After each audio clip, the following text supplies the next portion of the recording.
Are you sure your audio setting is right? What's Your wrong with it? your video and your audio, they not syncing. Your lips are delayed. It's Oh, not in sync with the I video. mic check 1 2. I guess I'll have to hide my face for most of the time, so it won't really matter because All I right. can't really solve it right now to mess up everything. Most of the time, my face will be hidden. Shalom, family on YouTube. This is Kazak Aliyahu Yasharal. On behalf of my co-host Shamuel Fabi, we will be seeking after Yahuwah today, inquiring after him, questioning him, searching him out to see what he has to tell us today as we are here for another of our Shabbat meetings. And we are a little late. We apologize, but this was caused by power cuts beyond our control. All right, so better late than never. Let me just get started. All right. Whoa. All right. As you can see, coming soon, a famine of the word and the days of sorrow. Where did that come from? And it came from a dream that I got. And I won't tell the details of the dream because don't want it to be construed as me or us exalting ourselves. So I won't give the dream, but the dream was about a famine of the word. And it just brings to light what I really should be, what I'm really saying to people now. If you are watching this, let me tell you that there are spiritual forces that have gone out throughout the entire world. Satan, the dragon, is really sending out his demon and his evil spirits. And they are to lull us away from zealously seeking after Yahuwah, from zealously doing his will, from zealously being able to attain unto his kingdom. This is crunch time. And this is like when you're running a race, 1500-meter race, and you reach around 1300 meters or 1200 meters. When the race starts getting tougher and tougher and tougher, and those who are not strong enough, they are going to fade by the time you reach over into 1300, 1400 meters and into the home stretch. Yeah?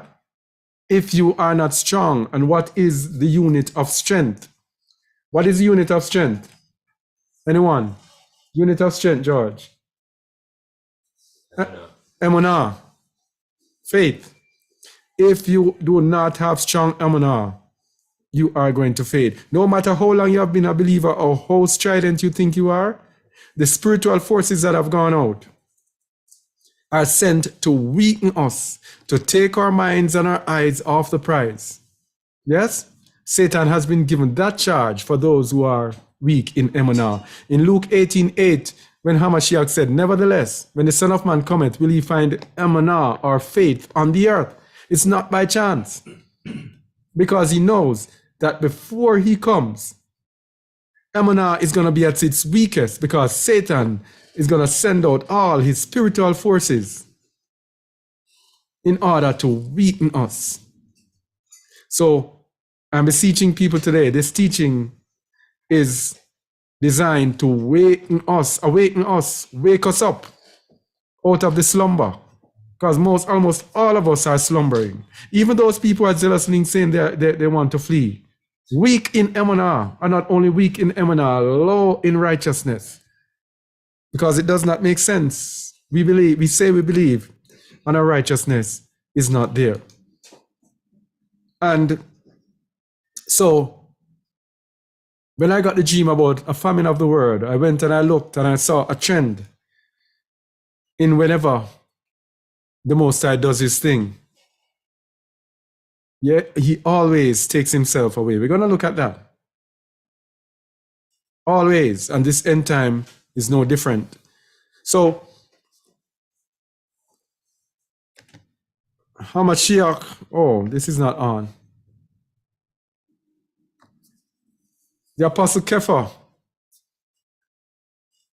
had prophesied that in the end time, scoffers will come.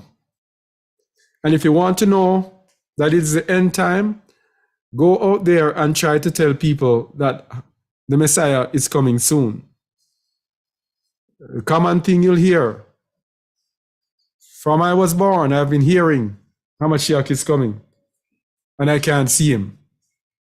I don't want to hear that. Yes? From I was born. What's happening here? Oh, I have been hearing about Hamashiach, and I still can't see him. What is that? 2 Peter 3:3-13. Let me get it.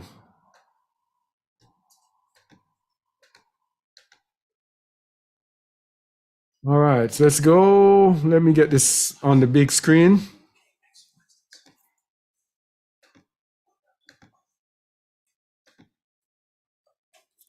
All right, go ahead, Ak. All right. Knowing this first, that there shall come in the last days scoffers, walking after their own lust. All right. The scoffers walking after their own lust. The reason people say these things, that this has always been happening and it's nothing new under the sun and all of that. The reason that they are saying that is because they want to walk after their own lusts. They do not want to accept that they will have to be accountable for a specific time. So they want to continue doing everything that they are doing. Continue, please. And saying, where's the promise of his coming?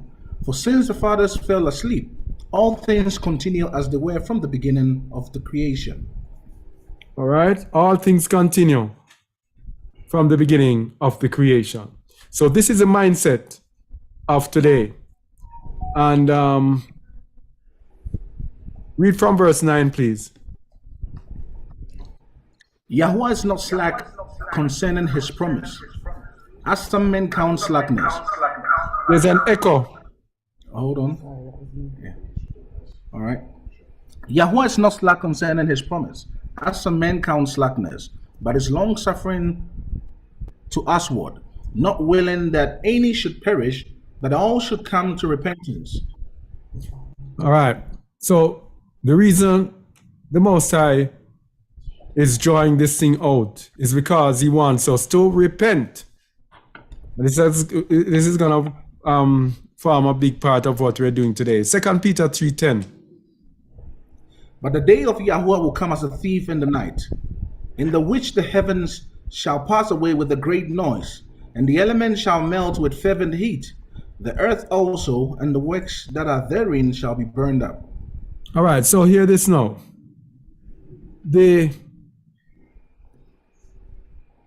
We are to come to repentance. That is why the Most High stretches it out. But it says it will come as a thief in the night. And this is what we always have to be cognizant of. Yeah? It will come as a thief in the night. So when Satan has lulled us asleep and we think it is peace and safety, that is when the day of Yahuwah will come. Yeah?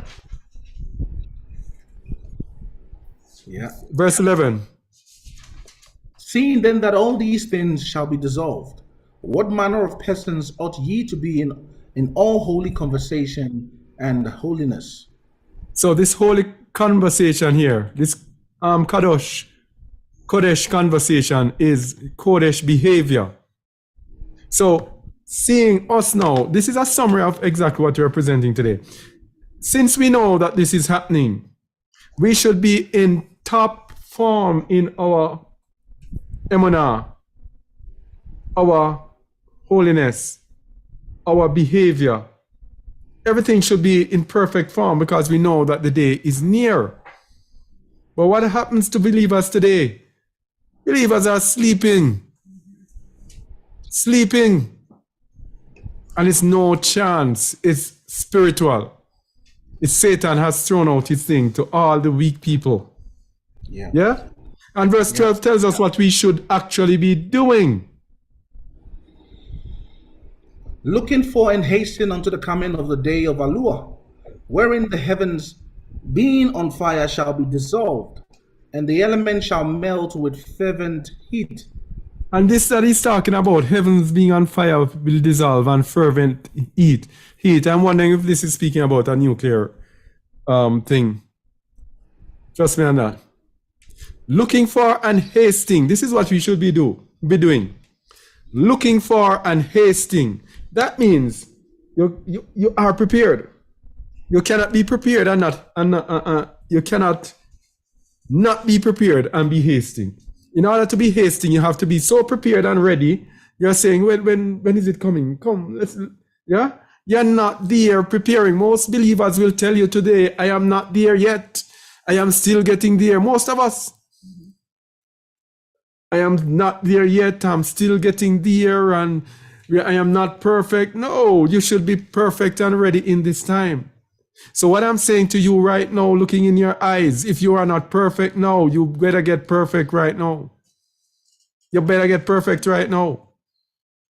Because you should be perfect, ready, and hasting unto the day. So verse 13 tells you what you should be doing as well. Nevertheless, we, according to his promise, look for new heavens and a new earth, wherein dwelleth righteousness. So we should be done with this world.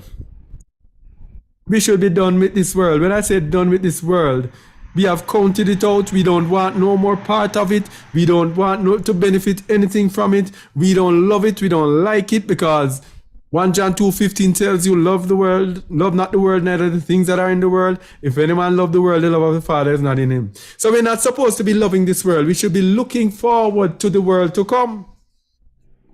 Now, if you say you're a believer and this is not what you're doing, you're looking into this world and still partaking and looking into different things of Babylon. And if you're doing that, then you're not ready. And if you're not ready, Satan is going to easily sweep you off your feet in this time when he's pouring out all his dirty ruachot, all his dirty spirits in order to keep hold us back. So, wow. The remedy to that, because as we said here, very few seem to care about the day of Yahuwah. Very few. How many people talk about the day of Yahuwah? How many people care about what is that? Everybody's lulled asleep because the man locked us down. Satan locked us down in their CV campaign. Locked us down so tight, and now he has freed us up and give us freedom. Guess what? Everybody wants to enjoy the freedom. People, and you see, this is how Satan is slick. Because destruction is coming in this time. But he makes us feel just like a prisoner who has been locked down for 5 years.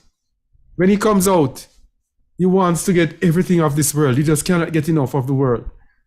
Yeah? It's the same thing with us. We have been locked down so long. No, we still want to partake and still going after this world. Blinded.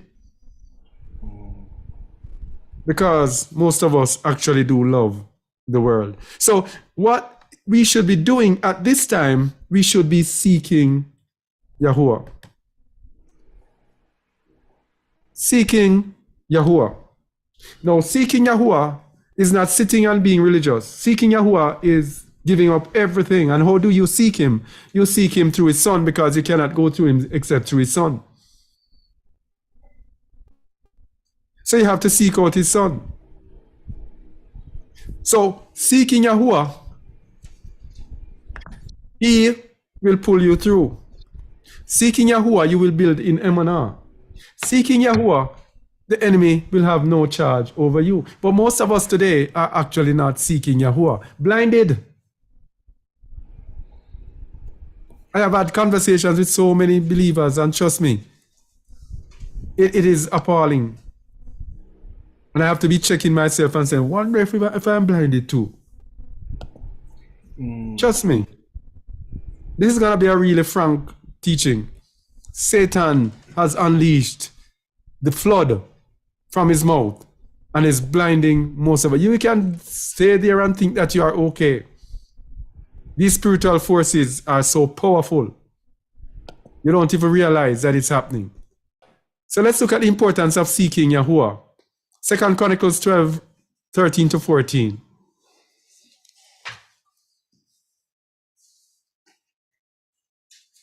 Shamwa. Yeah, bring the screen on. Oh, sorry.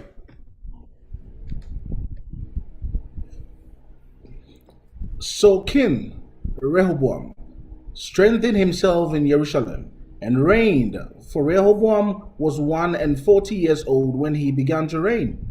And he reigned 17 years in Jerusalem, the city which Yahuwah had chosen out of all the tribes of Israel, to put his name there. And his mother's name was Naamah, an Ammonites. Ammonites. An Ammonites, all right? And he did evil because he prepared not his heart to seek. Because he prepared not his heart to seek Yahuwah. Yeah? Okay, Yahuwah should be here. My bad. Because he prepared not his heart to seek Yahuwah, he did evil. So if we do not prepare our hearts to seek Yahuwah, we are going to do evil. And if we do evil, who has charge over us, Shamuel? Hasatan. Hasatan. So if at this time you are not seeking Yahuwah, and when I say seeking Yahuwah, I don't mean sitting in religion, just going to the routine, trying to do enough. Just trying to do enough to satisfy yourself and feel justified within yourself. Say, okay, I'm a believer.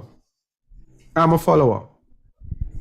Most of us people are actually here seeking the desires of our flesh, knowing that there is Yahuwah. But we come into it and have 1 foot in, 1 foot out, 1 foot in the world. We don't have the sacrificial heart, the heart to dive and to dig and to go deep. We just want to do enough. Yeah?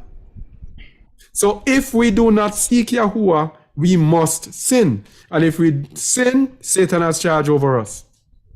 And with all the rockets that are going out in the world today, the last thing you want to do is be in sin. Because if you are in sin, those rockets have the power and the authority to blind you. 2 Corinthians 4:4 tells us, but I'm not going there, that the God of this world has blinded the minds of them which believe not. So, Jeremiah 29:13 says, and ye shall seek me and find me when ye shall search for me with all your heart. So, you cannot find the Most High unless you search for him with all your heart. When I say all your heart, it means with all your heart, mind, and strength. Now, people who are religious and going through routines, that is not seeking Yahuwah with all your heart. And that means that you will not find him. Very simple. Proverbs 34:10. The young lions do lack and suffer hunger, but they that seek Yahuwah shall not want any good thing. So if we seek him with all our heart, then we will not want anything. He will take care of us. So, when we seek Yahuwah, we seek his son. we will receive a gift, which is his Ruach. We're going to look at that. And we're going to look at the importance of having the Ruach. Because right now, at this time, it is the time of the parable of the 10 virgins. This is the time that we are living in. Before the bridegroom comes, some are going to have oil and some are not going to have oil. Some are going to be wise and some are going to be foolish. And we're going to show what the parable actually does mean and its implication for us today. The importance of having the Ruach. Matthew 25, 1 to 13. Let me get it on the screen.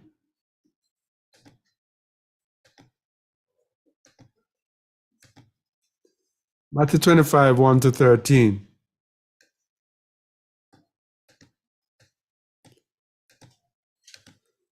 All right, when you're ready, Ak.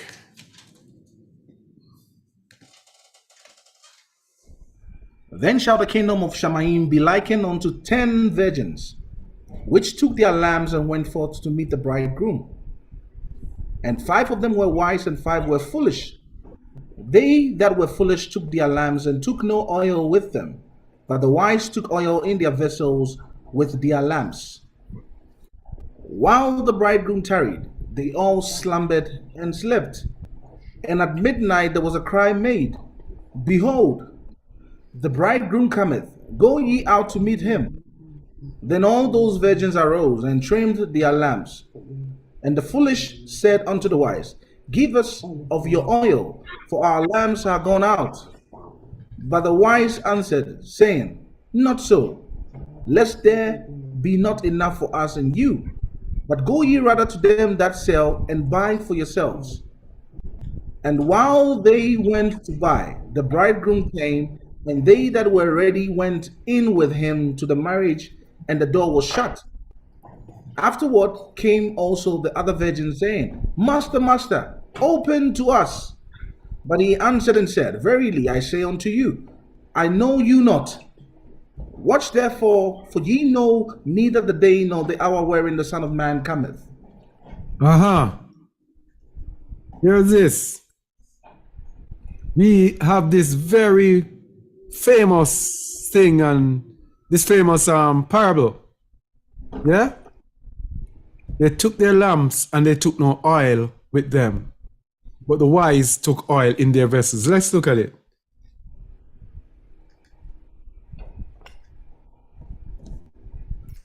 Let's look at it.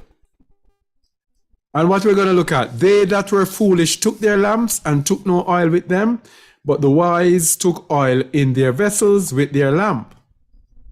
So read Proverbs 6:23 across the right top there, please, Ak.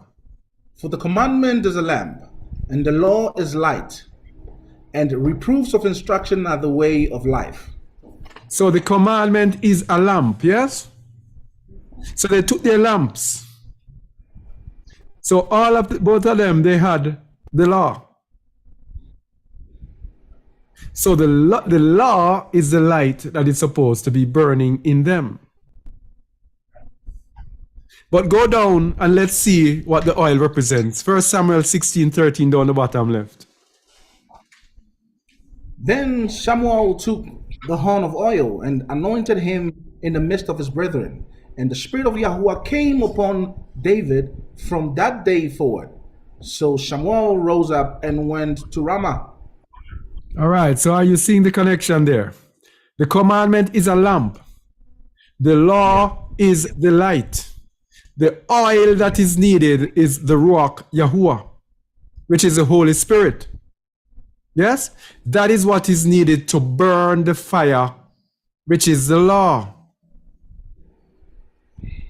And this goes, of course, to so many scriptures that we're going to see.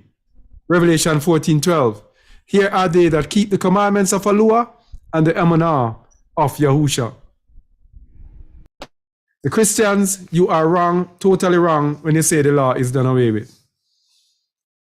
All right?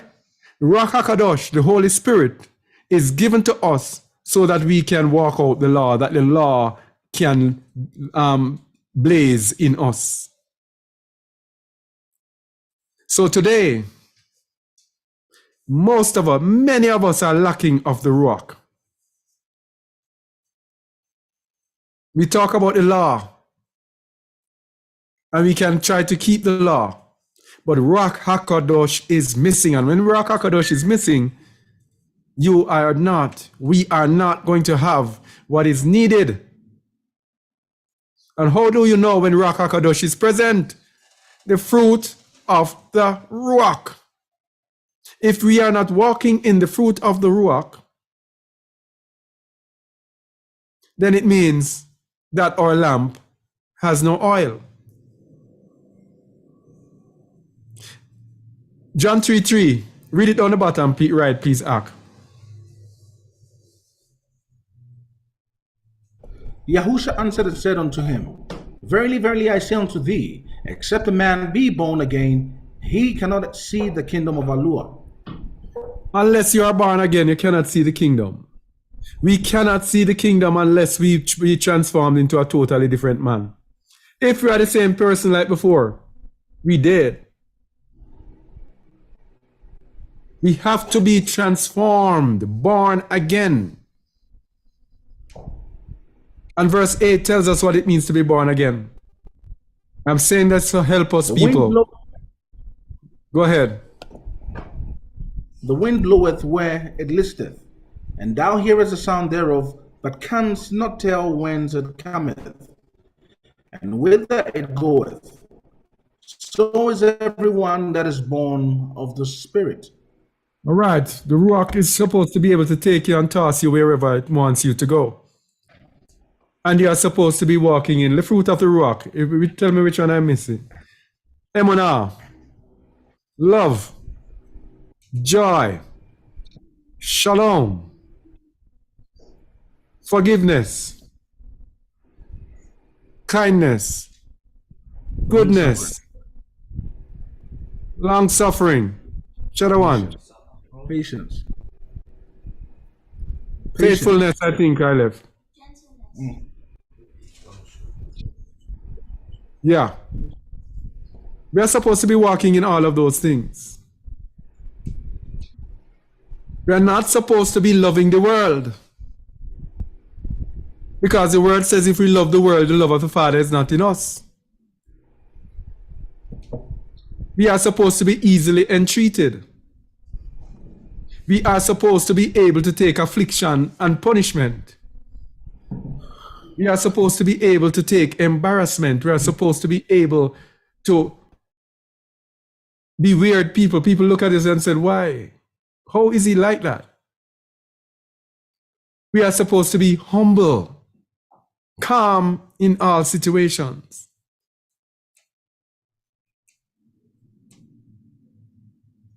But many of us do not have oil in our lamps. People, we need to get the oil in our lamp.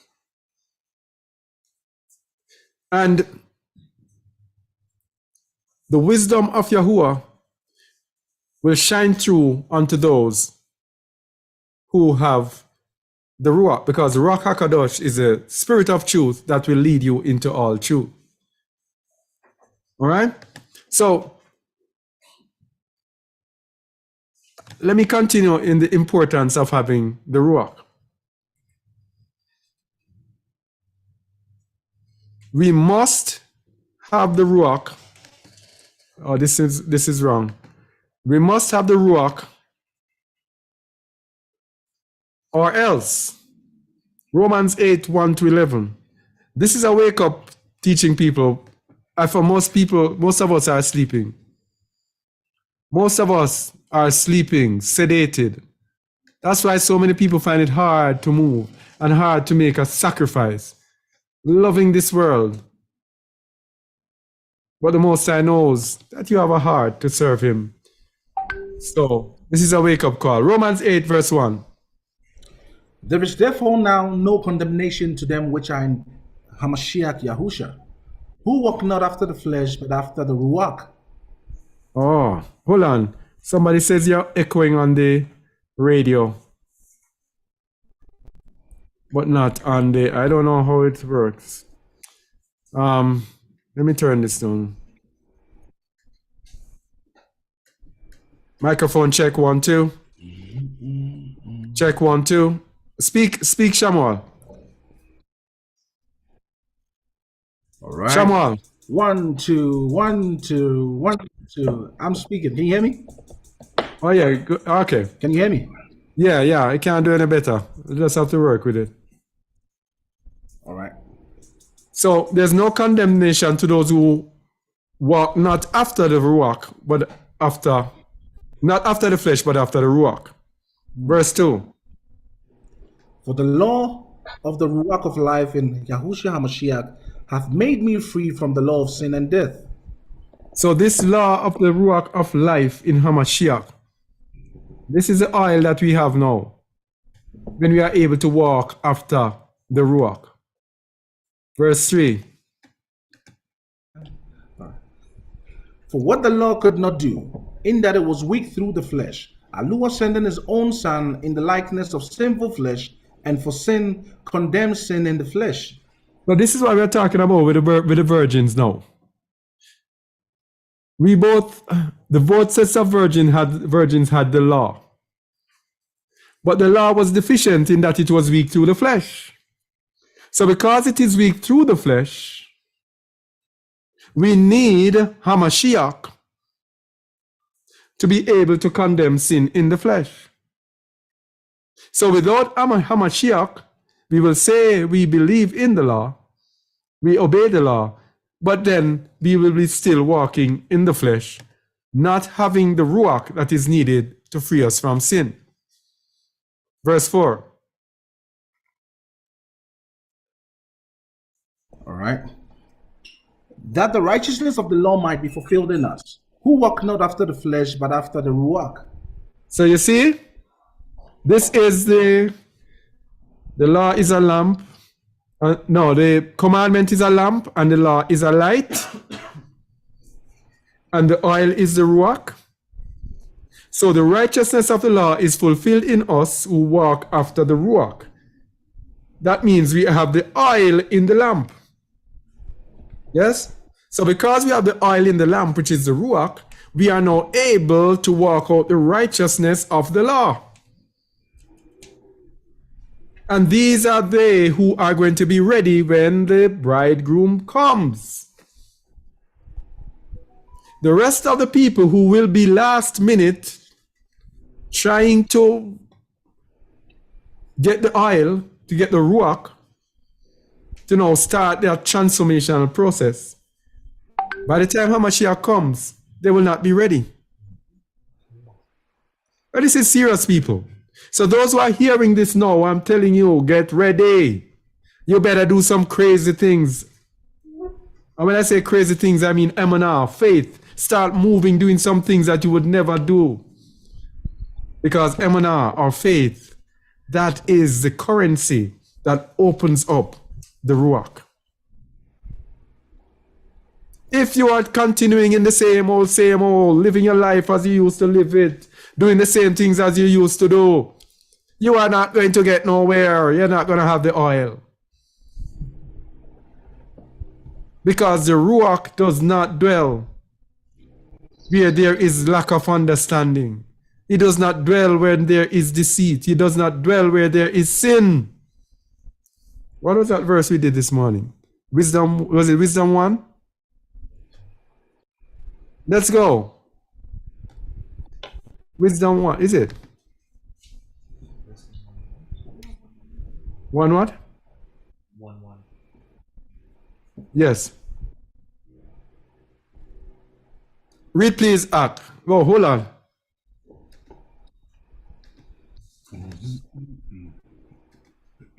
Read please. All right. Love righteousness, ye that be judges of the earth.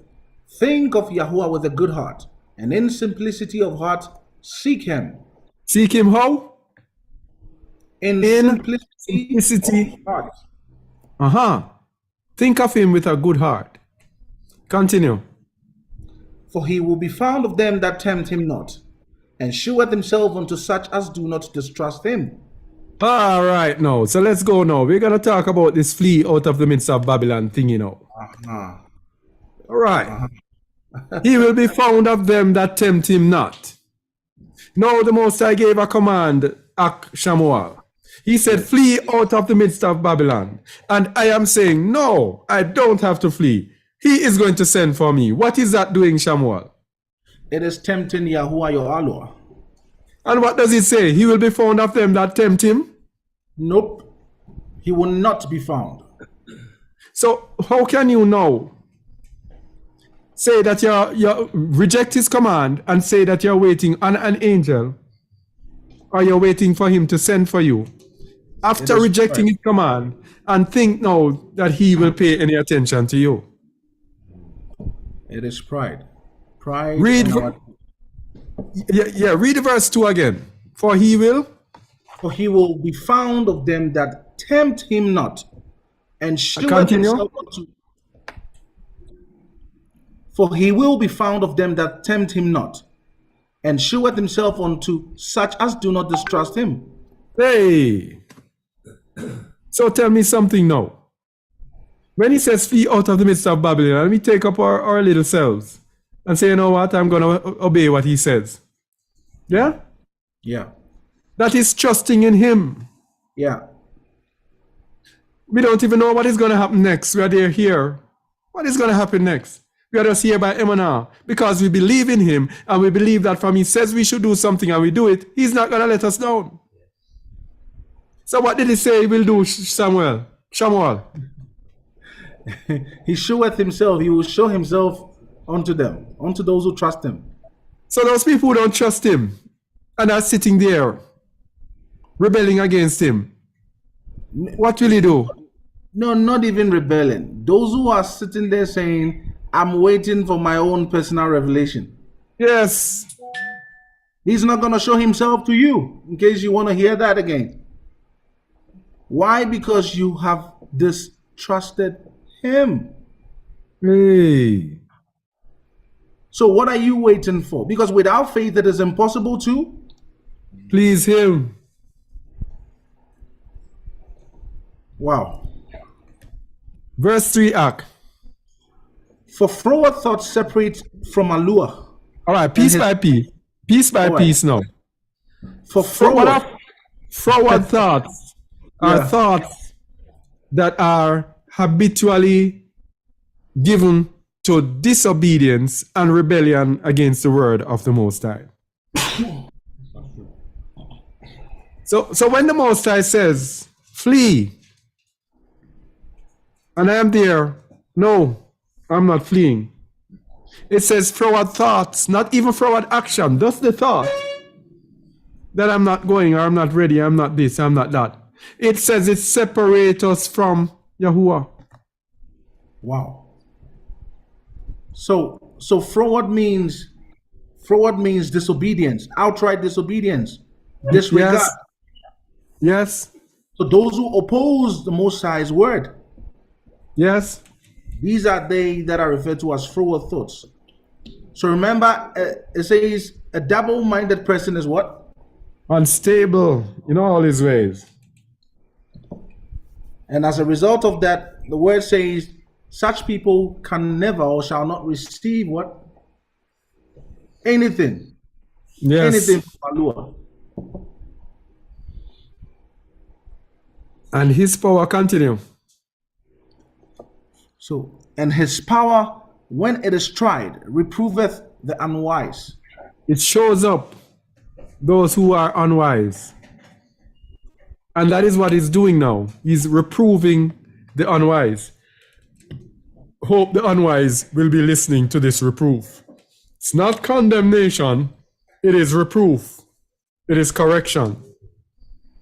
Because, and the reason for this correction is because, verse 4, for into a malicious soul wisdom shall not enter, nor dwell in the body that is subject unto sin. You see why we need the oil? Yeah. We need the oil because wisdom will not dwell in a malicious soul or a body that is subject unto sin. So if you say you're a believer and sin is in your life, wisdom is gonna run away. Ruach HaKadosh is going to flee away from you. So let me tell you something now. A lot of believers will have evidence that they have the Ruach. If you take it for granted and you're going into sin, your life is not dedicated to seeking Yahuwah, Ruach HaKadosh will flee away from you. Will take, as we say in Jamaica, will take away himself. He will take himself away from you. And you will be there left without the Ruach. That's why David said in Psalm 51, I think, cast me not away from thy presence and take not thy Ruach HaKadosh from me. And that was because David had sent Uriah to the front line and taken Bathsheba. So sin, the Ruach will flee from you, and David knew it. That's why David begged the Most High not to take it away. Yeah? Yeah. Continue. For the Kadosh Ruach of discipline will flee deceit and remove from thoughts that are without understanding and will not abide when unrighteousness cometh in. You know, the most critical one here for me, remove from thoughts that are without understanding. Delusion. Because we're telling you that Satan is casting a delusion over the entire world. His spirits have gone out, and even believers who had understanding now are being cast away in it. And how do you get understanding? A good understanding have all they that do his commandments. Yeah. So you see, people who are Christians who reject his commandments, you're not going to have a good understanding. You are going to be swept away. Even though Psalm 65 already told us that the worshippers of God are going to be swept away. Because he called them and told them to stop worshiping God, and they would not hear. So if any Christian is listening to I want you to please pay attention. Those people are not following the way. So it says, and will not abide when unrighteousness cometh in. So if you are a believer, you could be filled with Ruach HaKadosh until you are boiling over and you're the most powerful person in the world. When unrighteousness comes in your life, Ruach HaKadosh is going to leave you. Which is in the Shepherd of Hermas. Yes. There's so many. And we're going to look at that Shepherd of Hermas today. Part of it today as well. And as you speak about Shepherd of Hermas, people, the Shepherd of Hermas, that book is on our website. That book can mean the difference between us entering and not entering the kingdom. Trust me on that. Right now, it is better for most of us to go and read that book than to read the Bible. Wow. Yes. Why? We have been reading the Bible over and over again, and if we have not been perfected by it, the Shepherd of Hermas will perfect you. It shows you the standard of righteousness that is required, and it's going to make you see that you are nowhere. So all of us who are sitting blinded by Satan now in this spiritual thing, when you read the Shepherd of Hermas, you are going to be convicted and know that you're nowhere where you should be. You can go on our downloads page, justaWord.org/downloads. And you can download the Shepherd of Hermas. Please read it, please. Yes? Verse 6. Yeah. For wisdom is a loving spirit, and will not acquit a blasphemer of his words. For Yahuwah is witness of his reigns, and the true beholder of his heart, and the hearer of his tongue. So everything that you see, Shamuel, you see when we hear just a word come out and speak about fleeing out of the midst of Babylon, Yeah. you know how many people blasphemed? Too many. You know how many people blasphemed? Because they undermined us and think that the Most High could not be working anything through us up to this very time. Yeah. When this is nothing of our doing, we're just following the way of the Most High. So it says the wisdom is a loving rock. So the wisdom will move away from people who have blasphemed against this move. Because it says Yahuwah is a hearer of his tongue. He hears everything. And even your thoughts he reads and knows. And his wisdom will leave you.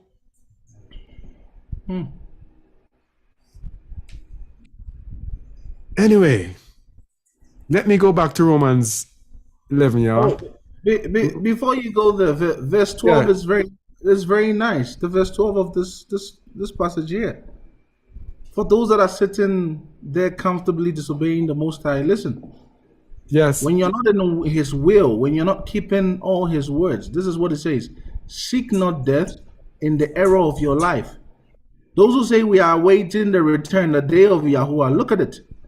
It says, seek not death in the era of your life, and pull not upon yourself destruction with the works of your hands. Hey. Unbelief.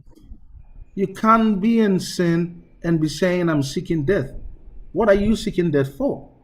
What are you waiting on Mashiach for? You are literally waiting on your death. So we still have time to correct many of our errors. Ak, you can continue. All right.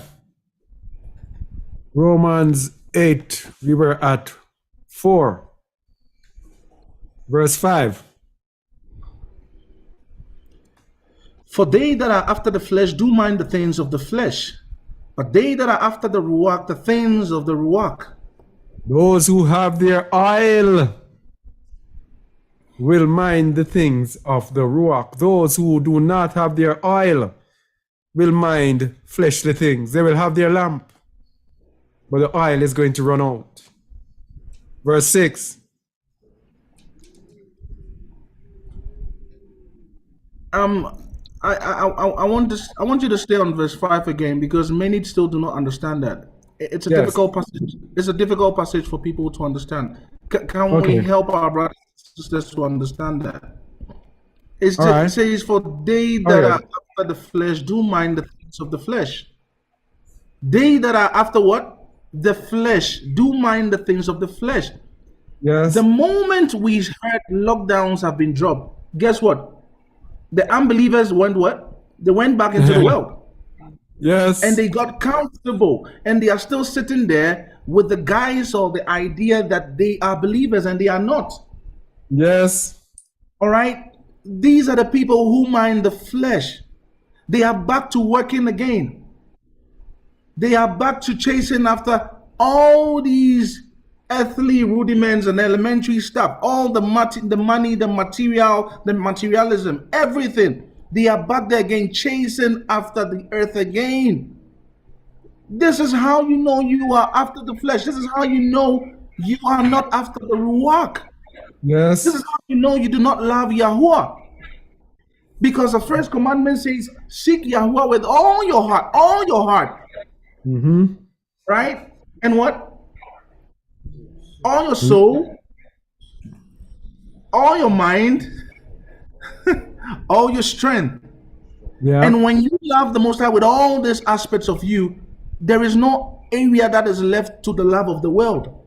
There cannot be.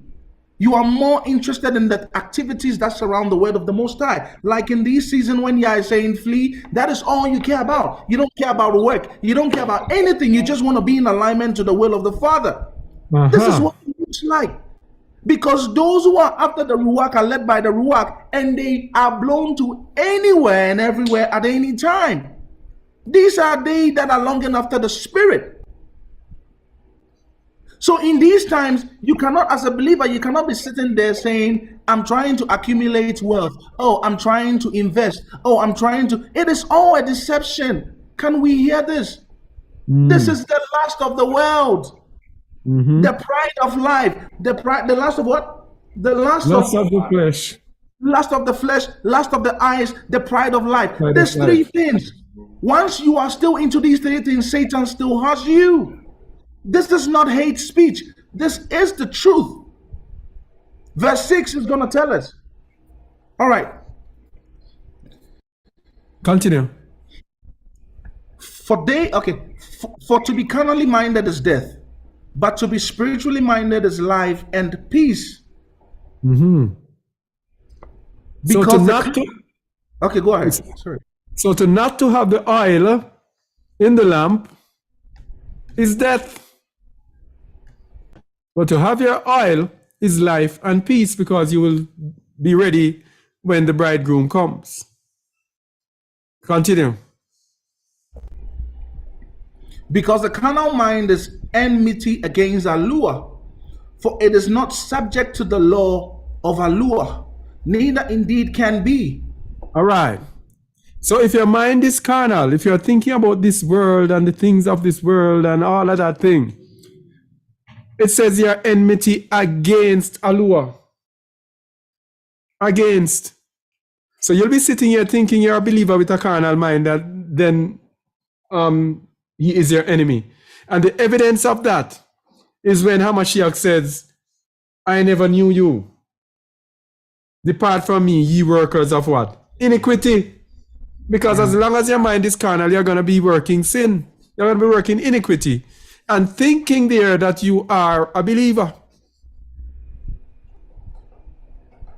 Because you cannot be subject to the law of Yahuwah. You'll be there saying you're keeping the law, everything, but you cannot keep it.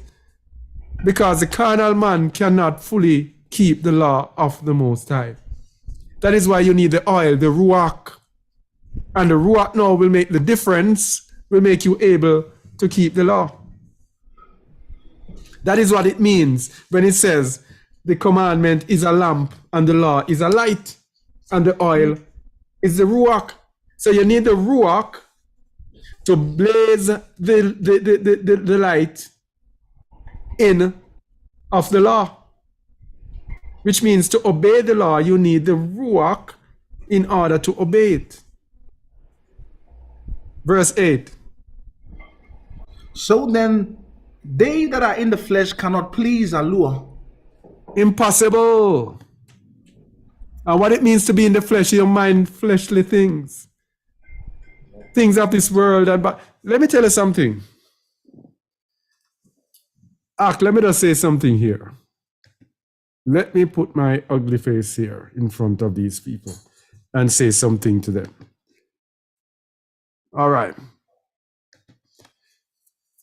You see this fleeing out of the midst of Babylon thing? There are some people that I call fleers.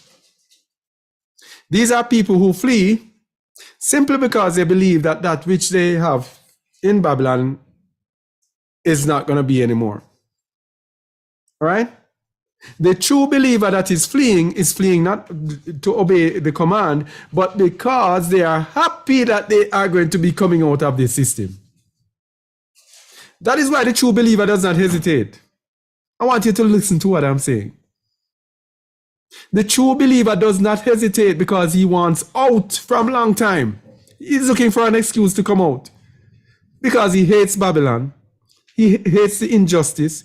He hates the wickedness. He hates the pollution, the dirty food, the sexual explicit nature, how they are polluting their children, the dirty religions, the dirty corrupt governments, the poor being trodden on, all sorts of that. The true unrighteous person hates all that. So when the Most High said, flee out of the midst of Babylon, he said, hey, flee? Yes, he said, flee. Let me. He does not care. Yes. He does not care whether when he comes here, he'll be sleeping in a hotel or whether he'll be sleeping on the floor. He does not care where food is coming from because he trusts the Most High to provide for him. So he does not care. But the fleer, when the fleer leaves, the fleer, so concerned about Babylon, want to bring Babylon with them. Yes? Yeah. If you would allow them, they'd bring their house and their cars and everything with them. Yeah. Because they're still in the Babylonian mindset. Wow. And therefore, sin is going to remain in that person. Very true.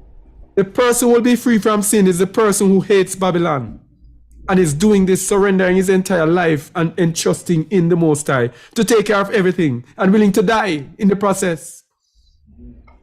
The fleer comes and he asks all sorts of questions, a long list of questions.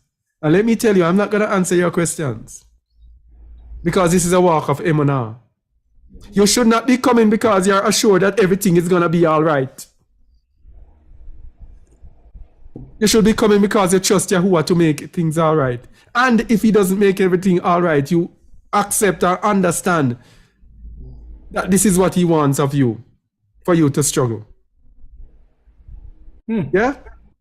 Yeah. So the fleas are going to be always sinful, always going to be lacking. So if you do not change your mindset and be transformed, you are going to flee, and you're still going to not have the oil in your lamp.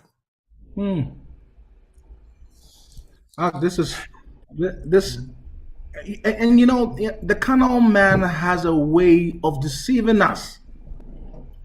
The carnal man has a way of sneaking deceit even onto us. Yes. And what do I mean by that? You heard the word, listen, yet many of us are claiming, okay, I love Yahuwah with all my heart. We are not disputing that. I'm not disputing that. All right? Now, we hear the words flee, and guess what is running through someone's mind? Rather than attending to the word flee, that is trying to please Yahuwah by running, the carnal man subtly comes in and says, but we will need resources where we are going, where Yahuwah is telling us to flee. In other words, the carnal man wants to find a way to help Yahuwah in his own command. Yes. You see that? The Yes. carnal mind will convince you why you ought to stay, and you need to make sure that every resource you have is gathered before you leave. This is the unbelief. This is the unbelief. This is the love of the world. This is the lust of the flesh. So as Brother Kazak is saying, those who are righteous, those who love Yahweh with all their heart, they've seen so much injustice. Because you know what it takes? It takes bravery to be a good person on this wicked world. Do you know that? So Yes. if you are a person trying to do the will of the Most High, guess what? Every day you are going to be fighted. Every day you are going to be hated. Every day they're going to slander you. Every day they are going to be oppressing you. Every day even your loved ones are going to hate you because what? Because you have chosen to abide by the word of Yah.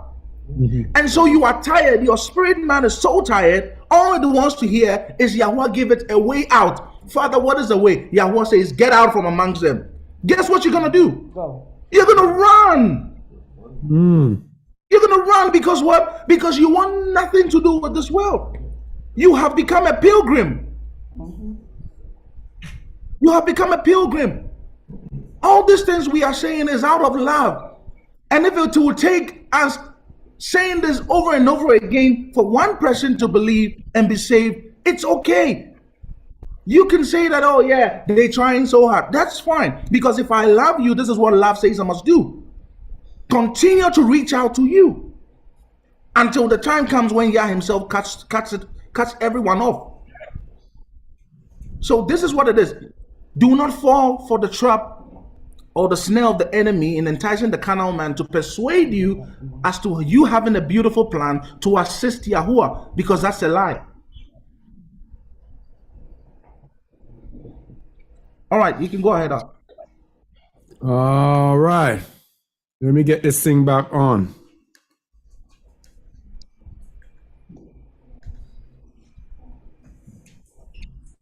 Verse 9.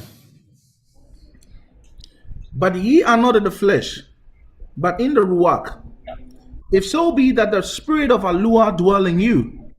Now, if any man have not the spirit of Hamashiach, he is none of his. He is what? None of his. Let me tell you something. A lot of us are believers, they're wasting our time. I'm telling you. A lot of us don't have the Ruach HaMashiach. A lot of us do not have that extra oil in our lamp that is needed when he comes. Yeah? If we are in the flesh, this is not to everyone. We're speaking to a specific people who are spiritual.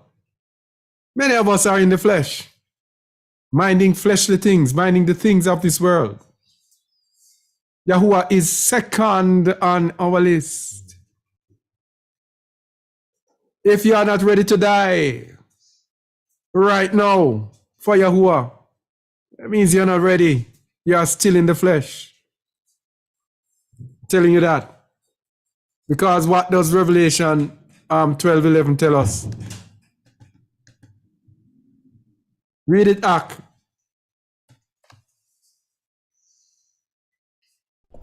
And they overcame him by the blood of the Lamb and by the word of their testimony.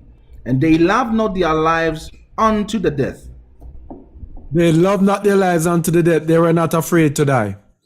So if we are not here, and this is Revelation where we are living now, if we are not here, we are not ready at all. So, let's move on. So, it was prophesied that it was spoken that we must seek Yahuwah from the land of our captivity. You're in the United States, in Britain, in the Caribbean islands, wherever our people are scattered. And they are scattered so many places I don't even know. Our people are in some places and we don't know they are our people. Wherever we are, that is where we have to seek him from. Deuteronomy 4:27-29. We have to seek him from the land of our captivity. Remember, we say you have to seek him or else you're going to sin. That's what it said about Rehoboam. And that is a common thing for everyone. He sinned because he did not seek Yahuwah. And when I say seek Yahuwah, I'm not speaking about religion. I mean diligently searching, dedicating your entire life, not even having time to work or do anything else. Verse 27.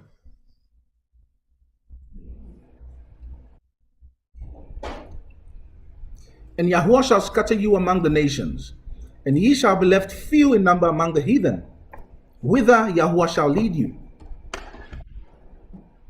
Continue. All right. And there ye shall serve gods, the work of men's hands, wood and stone, which neither see, nor hear, nor eat, nor smell. But if from thence thou shalt seek Yahuwah thy Aluah, thou shalt find him. If thou shalt seek him with all thy heart and with all thy soul. There's a condition here. When you're in the land of your captivity. So while I was in Jamaica, I was seeking the Most High with all my heart. Yeah? And I believe I found him. Because I sought him with all my heart and with all my soul. And I'm saying this for all of us. It goes for all of us. It is not a religion thing, people. It is seeking out the Most High. Day in, day out, this is all you are obsessed with. This was my life. Yes? And this should be the life of all of us. That is how you find him. Tobit 13:3-6.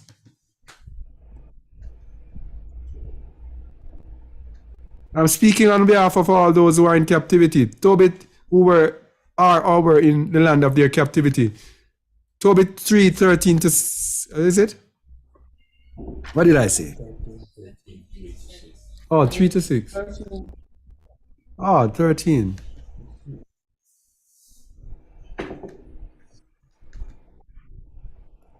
Go ahead. Confess him before the Gentiles, ye children of Yasharal, for he hath scattered us among them. There declare his greatness, and extol him before all the living, for he is our Yahuwah, and he is the Aluah, our Father forever. And he will scourge us for our iniquities, and will have mercy again, and will gather us out of all nations, among whom he hath scattered us. All right. If ye turn to him with your whole, all right, go ahead. Yeah, no, that's a verse 6.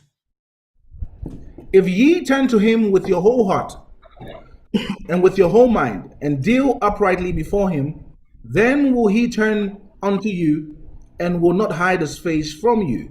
You see that? Yeah. So what we're saying here now, people, what are we saying here?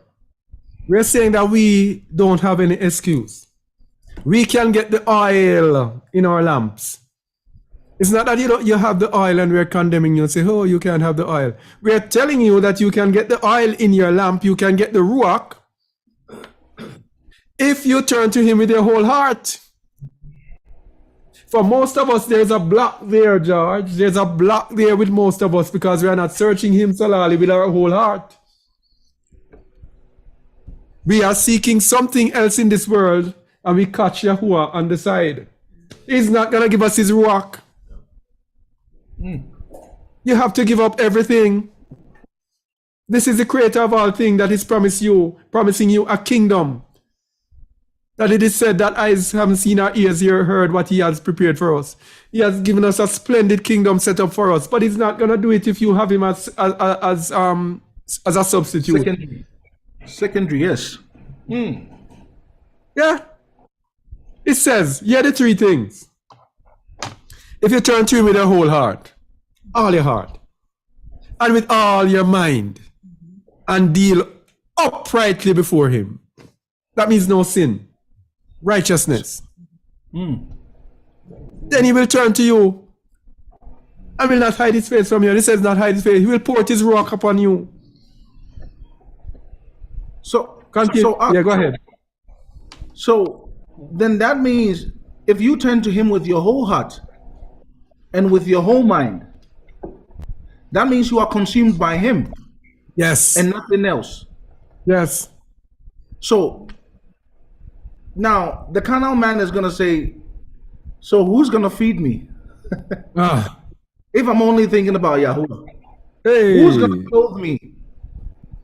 If I'm all consumed by this creator. Who is going to give me shelter if all I wake up to do is meditate and spend all my being on this creator? This is what the carnal man is going to say to you. But look at it again. When Yahusha was asked, he says, I'm going about doing my what? My father's business. So all those who seek to follow Yahusha have to deny themselves. And once they deny themselves, guess what they also will be doing? Doing his they father's will be business. after the father's business, not careers. Not careers, people. Who is paying you for doing his business? The Most High will pay you for doing his business. Let me tell you that. No matter what you give up, the Most High will provide for you. You'll be getting your salary. I've never seen the righteous forsaken.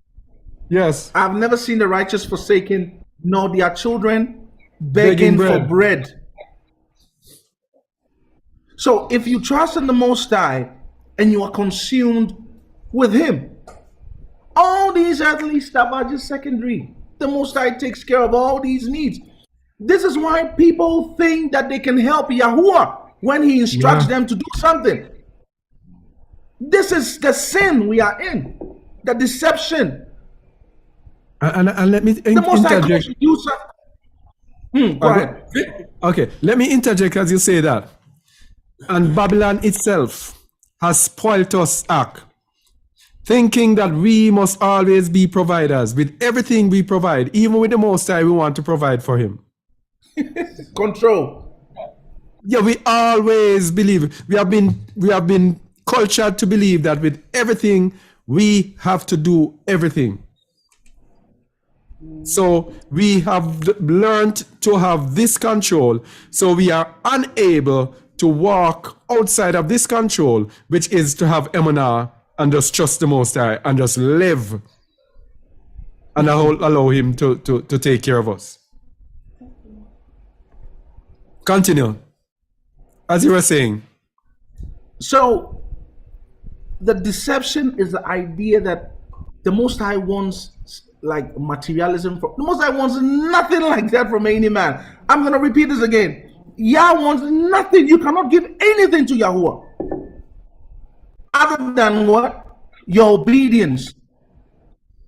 Nothing else. You cannot provide for Yahuwah. You cannot think you are helping Yahuwah in any way, because the Most High, who made the entire heavens and the earth, seeing that he is Alua, he does not even dwell in buildings made what? By the hands of man. He needs nothing from anyone. You cannot think that because you gave him, I gave a donation towards Yahuwah, I've helped you. You haven't done anything for Yahuwah. No.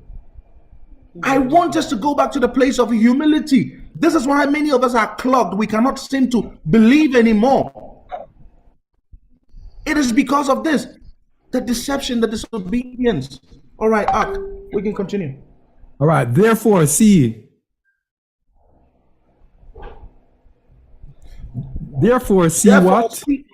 Therefore, see what he will do with you, and confess him with your whole mouth, and praise Yahuwah of might, and extol the everlasting King. In the land of my captivity do I praise him, and declare his might and majesty to a sinful nation. O ye sinners, turn and do justice before him. Who can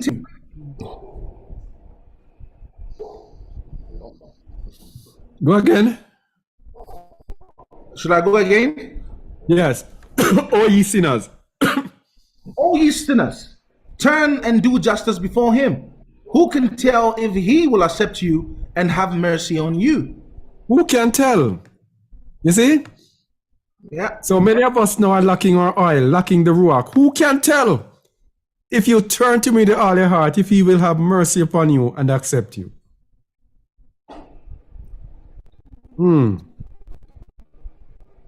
So This even sounds like it goes to, go ahead.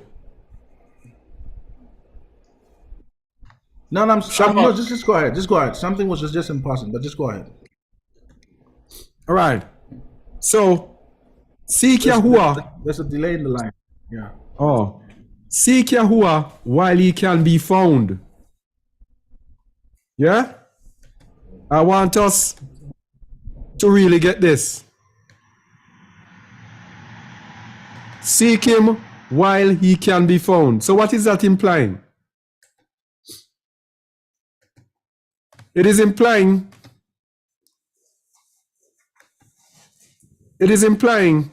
that he will not always be found. He will not always be around. So we have a limited time. All of this that we are speaking about chasing after him, seeking after him with all our hearts, minds, and soul, that is only for a time. And as one of my friends would say, that is only for a time T. That is only for a time. Isaiah 55. Let's go there. Yeshayahu 55. It's only for a time, people. It has an expiry date. What most of us as believers today have been lulled to believe and to think and to live is that we hear the teachings and we are touched for a day or two. Then we continue with our lives and it just sweeps us away and everything because we are going through this routine over and over again for years, not knowing that we are in dangerous times. We can die at any time, or the Most High can start executing and lock the door on us.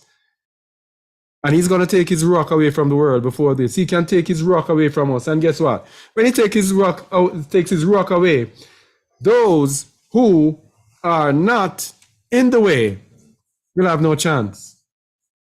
Because we're going to see the word says they'll be running around and can't find his rock. People, seek Yahuwah while he can be found. Read, please.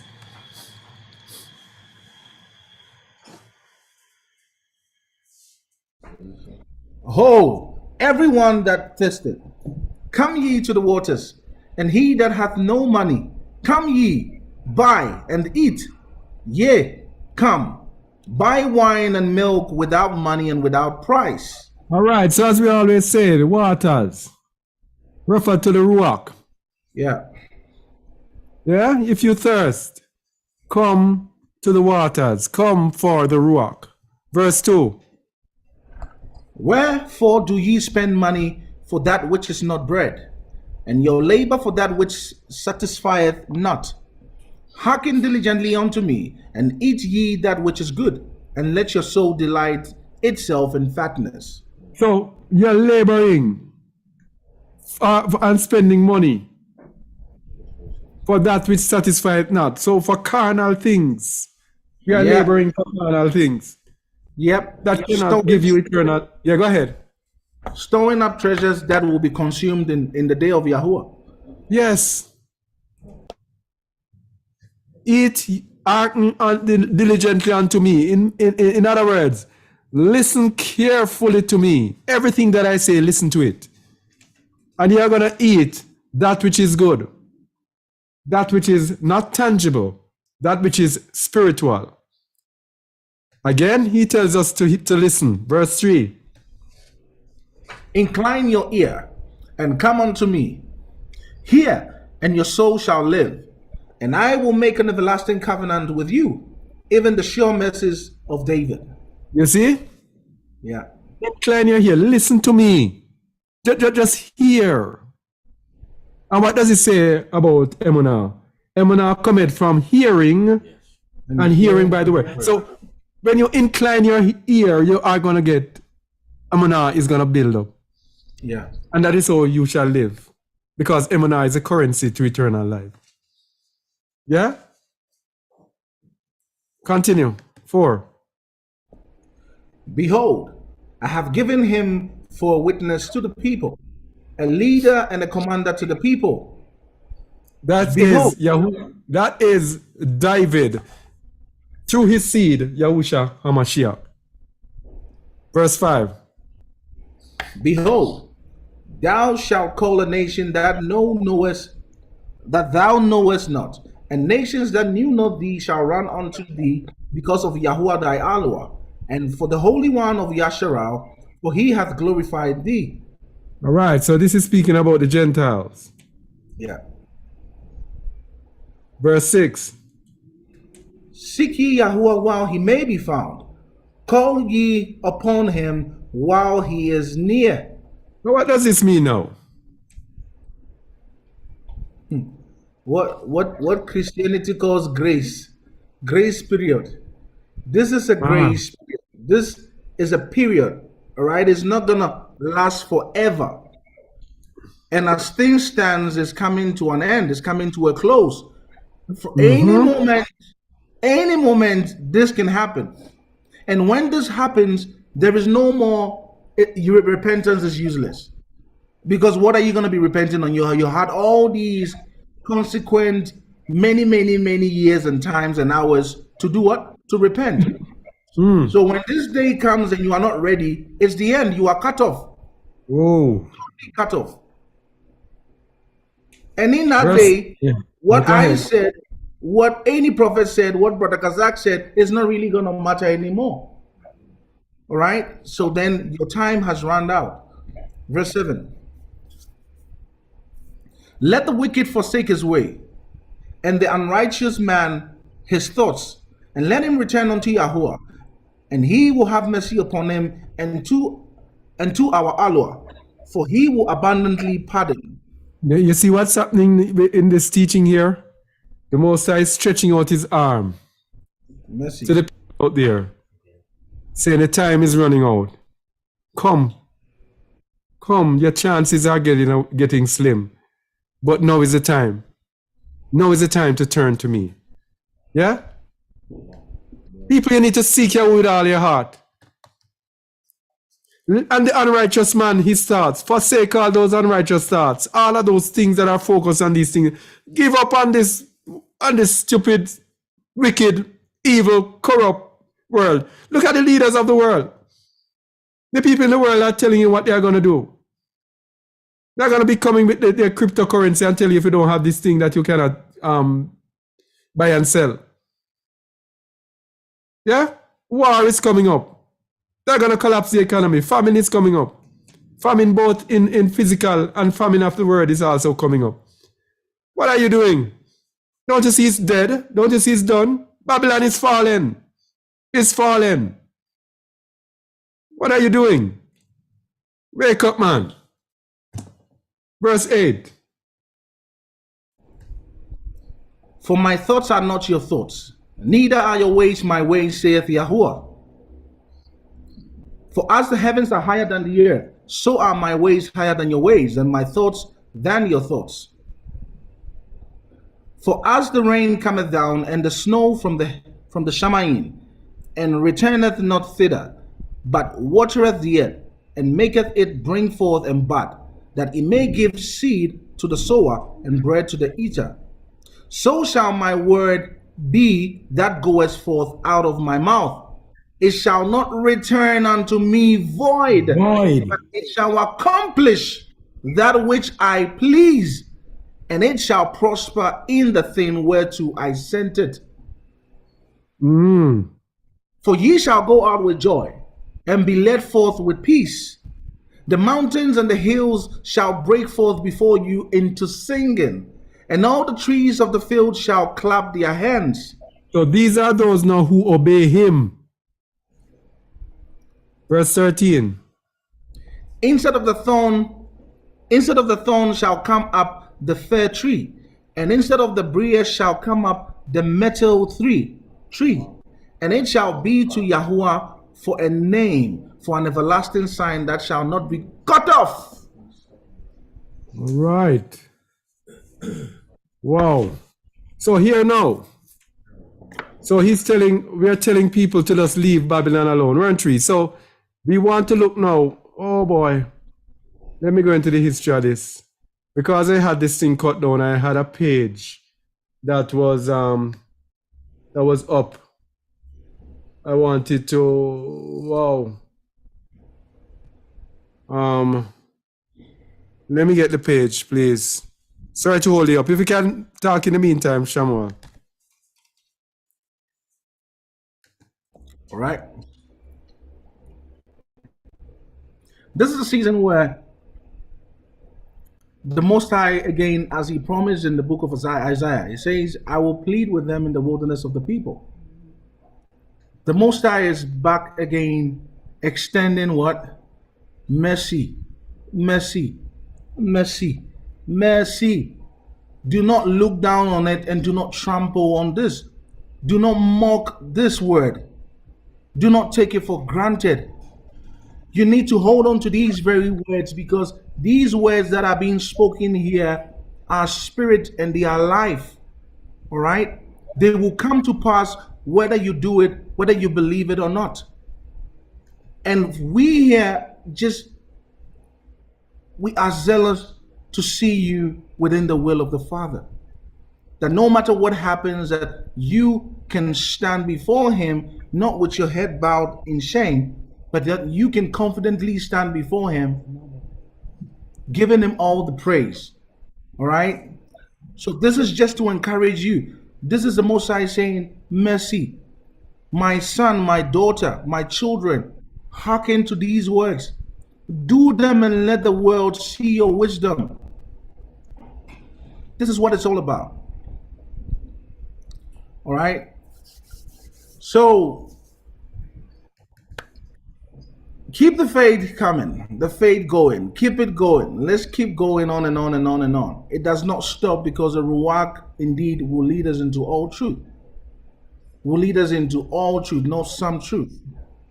And these times we can see what Yah is doing as he speaks to us through what? Through his Ruach. Those that are able to do it, you know that these are the true believers. So this is just encouragement to you, that do not get comfortable. Do not let all these seductive and deceptive doctrines and speeches and teachings and all these things that are all around you, surrounded by, be a stumbling block unto you.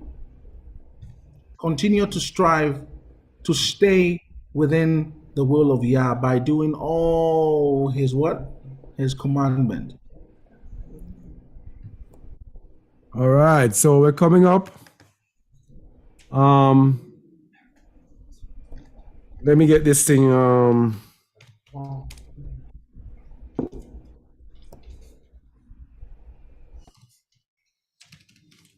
All right, so we are going to be looking now into the Shepherd of Hermas. Because we were just speaking and saying people should flee out of Babylon. because Babylon's time is up. So the Shepherd of Hermas, as we said, that's available on our website, on our downloads page. You can download it, and I recommend every single person who is watching this to read it. If you have read it before, read it at this time. I'm telling you. So, a parable of two cities. We're going to see in the Shepherd of Hermas, it is telling us what we are talking about here. You have your place in the world, but there's a city that is laid up for you, your city. And we're going to see what it is saying. So the angel is speaking to Hermas. Let's see how it goes now in 50. Read, please, Ak. He spoke to me.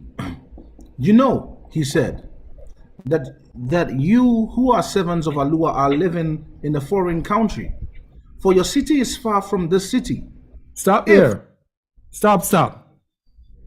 You who are servants of Yahuwah are living wherever you're living. You are living in a foreign country because that is not your city. So, like Abraham, who left his place to go and find a city whose builder and maker is Yahuwah, so we too today are being called to flee, to go to a city whose builder and maker is Yahuwah, just like Abraham. That's the call now. So, that is our city. We don't know where it is. But the one we are living in, that is a foreign country. Continue, Ak. If, therefore, you know, he said, your city in which you are destined to live, why do you prepare fields and expensive gear for this city? You obviously are not planning to return to your own city. Can you hear me up? Yeah, I'm hearing you now.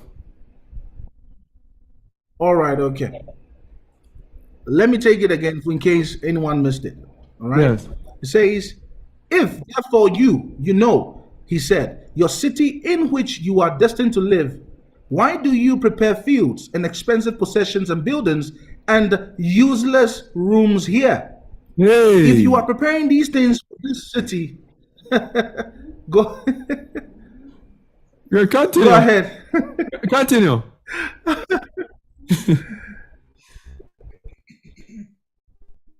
I hope this is echoing loud because it's echoing loud in me. Oh, I don't hear the echo here. If you are preparing these things for this city, you obviously are not planning to return to your own city. Hey. Fully realize that all these things are foreign to you. Hey. So, you're preparing things in Babylon. You're obviously then not prepared to go to your own city because the Most High is calling you to your own city. Verse 3. Foolish and double-minded and miserable person, do you not realize that all these things are foreign to you? What is that word there? And under someone else's authority. And yes, and under someone else's authority. So don't you realize that Babylon is not yours? Don't you realize? And if we never realized it before, we should have realized it now, because these people tell you, you're not going to own anything and you will be happy. Yeah. They are telling you that nothing there is yours. Nothing there belongs to you. And yet still, you are still there, ifing and butting, and the Most High is giving you a city. And let me tell you something, when you became a believer, it's one of the first things that you knew, that you had a kingdom to go to. Yes. And guess what? All of a sudden now everyone has forgotten it. Babylon. Yeah. Go ahead. Satan has rocked all of us back to sleep. Yes.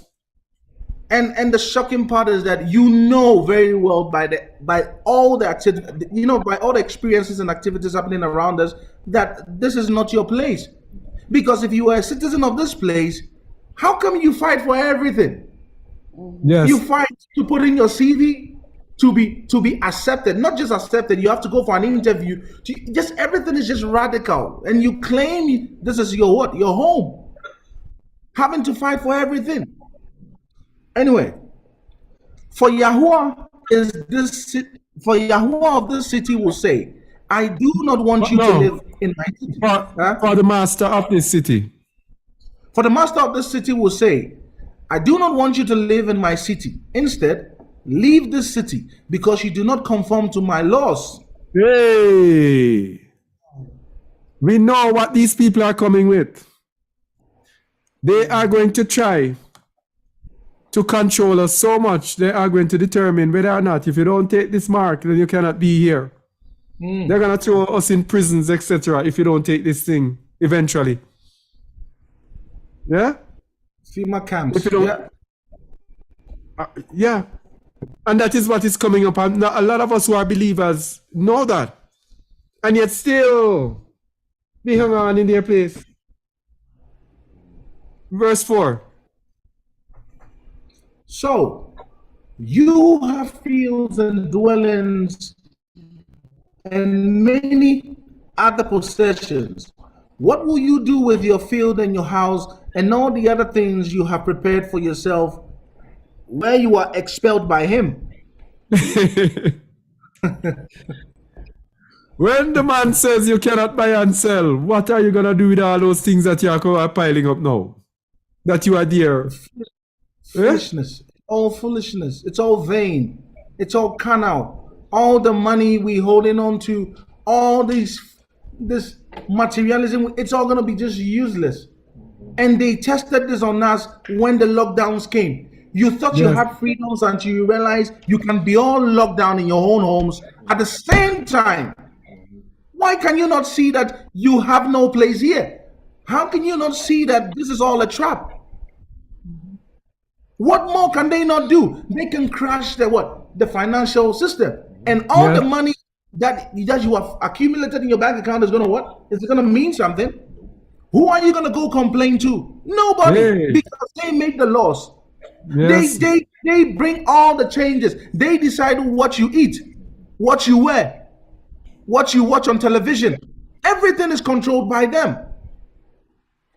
So how can you say I'm a believer and yet I'm here and I'm inclined towards serving Satan by working effectively in Satan's kingdom here? For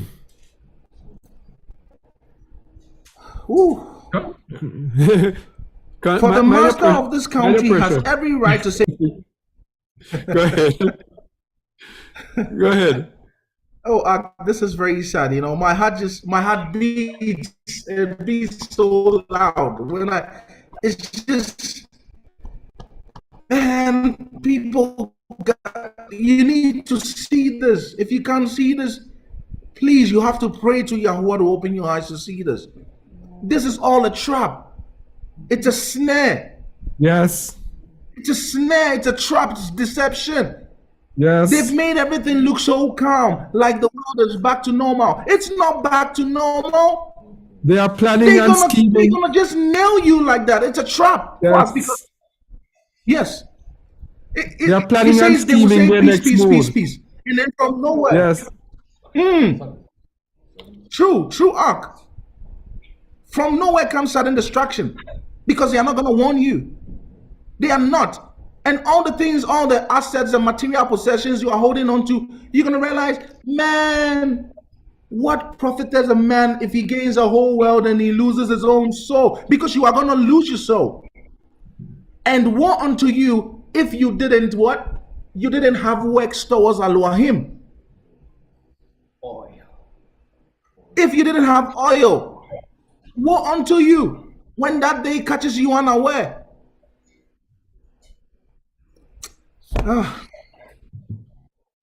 Continue. For the master of this country. For the master of this country, he has every right to say to you, either conform to my laws or get out of my country. So what are you going to do? Since you are subject to the law of your own city. For the sake of your... Yeah. So hear this now. What are you going to do since you are subject to the law of your own city? So when he says, do this or come out of my city, you are subject to the law of your own city, which is the law of Yahuwah. So he's going to say, you have to take this mark, or you cannot buy or sell. You are subject to the law of Yahuwah. And Yahuwah says, if any man take the mark, he shall be tormented day and night, forever and ever. It says, so what are you going to do since you are subject to the law of your own city? So you are wasting your time in there, because you know that when they say you have to take this, you are not going to take it.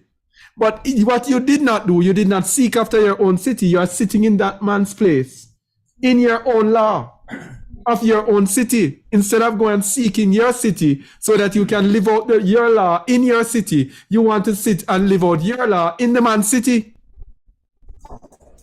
That is why the Most High tells us to flee out of the midst of Babylon, because his law cannot prosper, cannot be fully obeyed in Babylon. So the law of your own city cannot be obeyed in Babylon, because Babylon is a foul place of unclean birds, a cage of unclean birds and all hateful spirits. Your law of your country cannot thrive and survive in Babylon. Continue.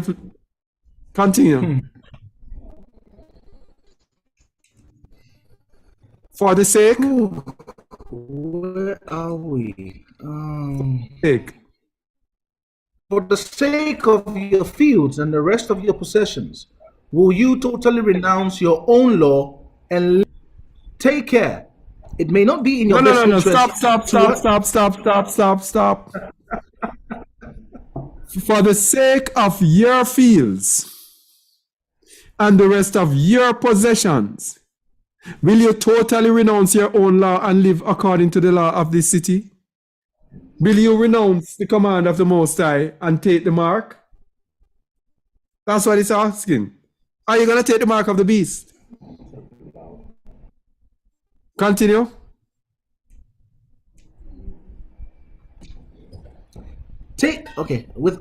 Renounce your own law and live according to the law of the city. Take care. It may not be in your best interest to what? To renounce. To renounce your law. For if you should want to return to your city, you will certainly not be accepted, because you have renounced the law of your city. Hold on there.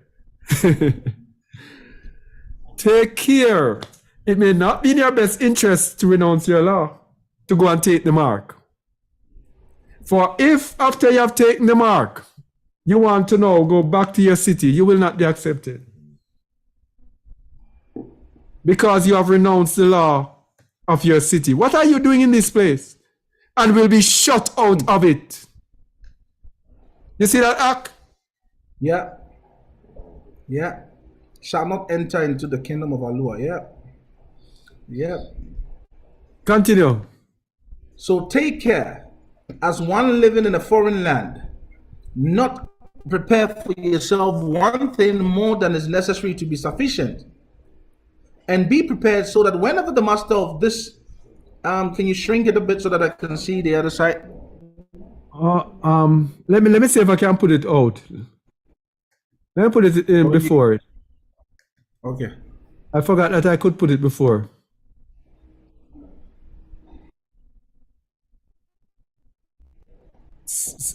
We're at so take care, right? You're there? Yeah. Go ahead. Yes. Wow. I never seen it so clear like this. Thank you. Yeah. Take care, therefore, that you serve the master and have him in your heart. Where are Do we? Yahuwah's works. No. Remembering his commandments and his promises. No. 6. So take care, as one living in a foreign land. Do not prepare for yourselves one thing more than is necessary to be sufficient, and be prepared so that whenever the master of this city wants to expel you because of your opposition to his law, you can leave his city and come to your own city and joyfully conform to your law. free from all insult. You see what we're saying? You see what it's saying? Yep. You're in this world, do not make provision in this world. Be ready. So that when you're called to go to your own city, even when he wants to expel you because now you know that this is coming next, he's going to say if you don't have this, then you cannot buy and sell. So when he wants to expel you, you can leave the city and come to your own and joyfully conform to your law, the law of the Most High, free from all insult from that man. 7. Take care, therefore, that you serve the master. Serve Yahuwah. And have him in your heart. Okay. Take care, therefore, that you serve Yahuwah and have him in your heart. Do Yahuwah's works, remembering his commandments and the promises that he made, and trust him to keep them, if his commandments are kept. So You instead see of that? fields, buy, yeah. Continue. So instead of fields, buy souls that are in distress. I'm about my father's business. You see that? It's Yes. back here again. We work in the field of souls. Yes. Instead of fields, buy souls that are in distress. As anyone is able, and visit widows and orphans, and do not neglect them, and spend your wealth and all your possessions which you received from Yahuwah on fields and houses of this kind. Yes. Man, this is so opposite to what the world is telling. Look, wait, hold up, because you say all that you're doing, all the work you're doing, you're accumulating wealth for what? To help the Most High, right? This is what the Most High is showing you to go do with your wealth. Remember what Yahusha said to the young rich ruler? Do what? Yes. Sell. People say, nah, it wasn't literal. Are you seeing how literal this is? That all your resources, in fact, when you make more wealth, you have a burden to help everyone. This is going to be your burden. You have to feed everyone, anyone in need, the widows, the strangers, the sick, all these people. So those that are accumulating wealth and say we are believers, look at this, read this again. Instead of fields, instead of investments, all right, buy souls that are in distress. This is the work of Yahuwah with your resources, with your wealth. If you have wealth, this is what you ought to be doing with your wealth. Buy souls that are in distress, as anyone is able, and visit who? Widows and orphans. And do not neglect them. That means that when the poor and the destitute walk to you, what do you need to do? Can you ever withhold your hands? You have a responsibility. You said you want wealth. This is what you're doing with the wealth. Because you want to accumulate what? Treasures towards where? Okay, so let's go on. It says, as anyone is able, and visit widows and orphans, and do not neglect them, and spend your wealth and all your possessions. Look, spend what? Your wealth and all, not some, all your possessions which you received from Yahuwah. Unless, of course, you believe that Satan gave you that wealth. Aren't you supposed to save? Nobody's saving for a rainy day. Your rainy day is given to these people. Your rainy day is supporting Yahuwah's work. This is what it is. If you believe the Most High gave you this resources, this wealth, this is what the Father says I require of you. Do what? Spend it on things that matter to me. Not some, but all. So if Satan gave the wealth to you, what are you going to say? Now you can justify why you cannot give to the works of the Most High. That's when you can withhold your hands. But if you believe that the Most High gave you this resource, this wealth, he says, spend your wealth. Don't give it to Brother Shamal, because I don't need it. I'm okay. Whoever else, whichever brother, sister out there needs it, find them. Give it to them. Help them. There's people that need to fly from where they are. They are willing to obey the Most High and flee. They have no resources. Look for these people. Invest in them. This is the field of souls. This is how you accumulate treasures towards the Most High.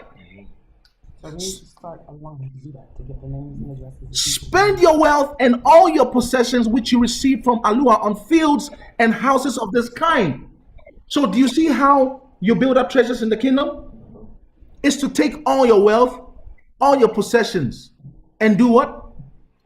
And invest it into the poor, the needy. Sell it and give it to those who are in need. And there is no better time to put this into practice. Those who truly believe Yah gave them all these resources are going to do what? Are going to find it natural to be doing this. They're going to be giving it back because they know who sustains them. Isn't it?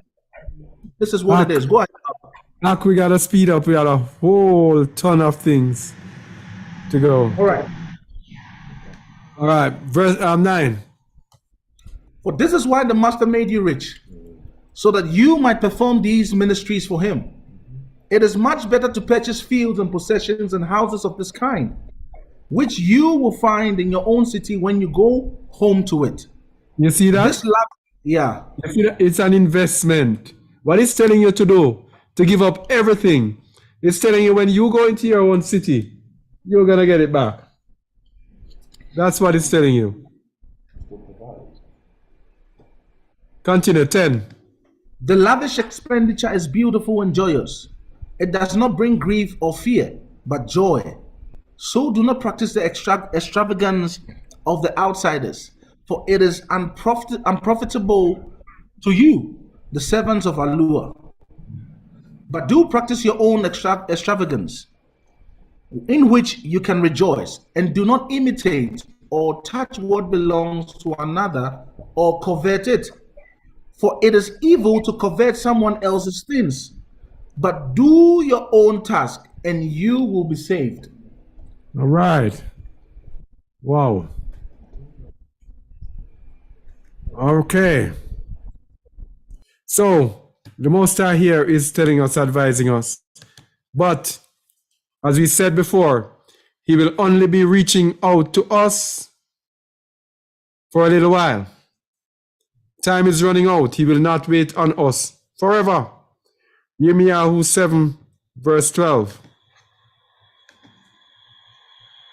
Jeremiah 7, verse 12.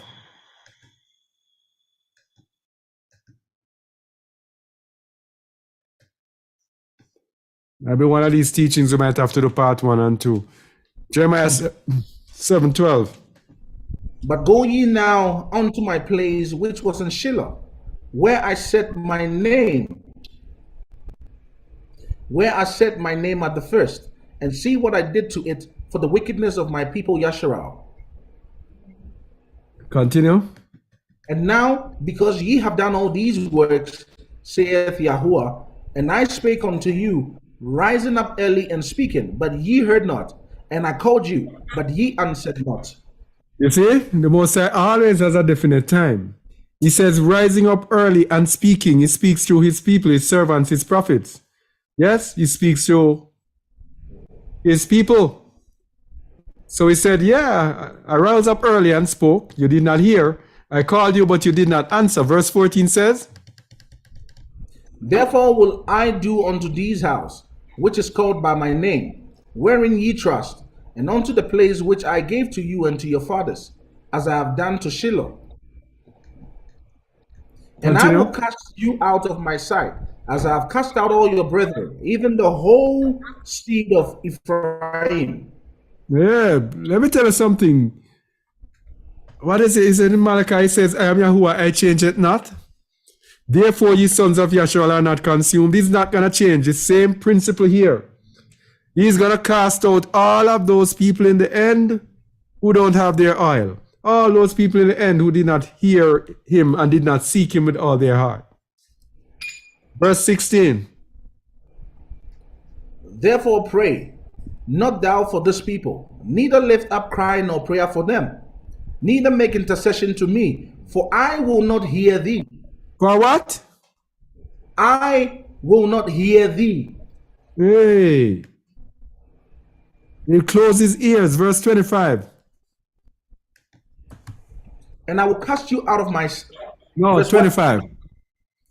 25, okay. Since the day that your fathers came forth out of the land of Mitzrayim, unto this day, I have even sent unto you all my servants the prophets, daily rising up early and sending them. Yet Again. they hearkened not unto me, nor inclined their ear, but hardened their neck. They did worse than their fathers. Therefore, Thou shalt speak all these words unto them, but they will not hearken to thee.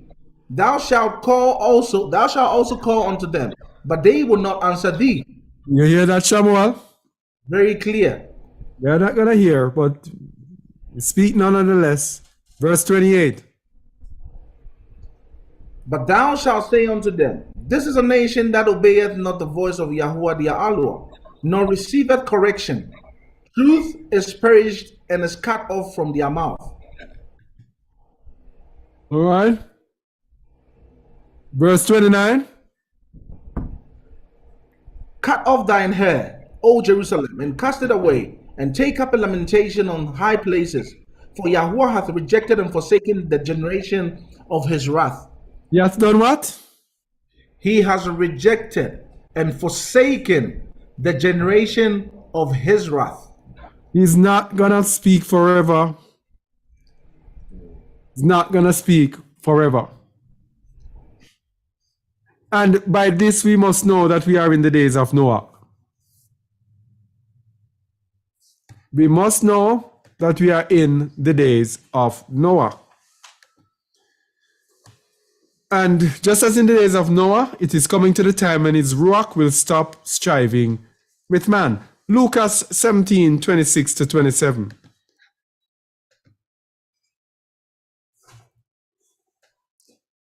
Anybody who understands what is happening with this liquid that they're putting into people will know that we are in the days of Noah.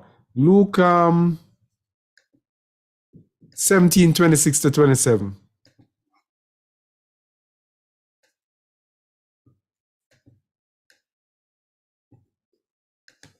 All right, go ahead, please. Oh, let me get it big. Sorry. Okay, yeah. Go ahead. And as it was in the days of Noah, so shall it be also in the days of the Son of Man. They did eat, they drank, they married wives, they were given in marriage until the day that Noah entered into the ark, and the flood came and destroyed them all. Likewise also as it was. No.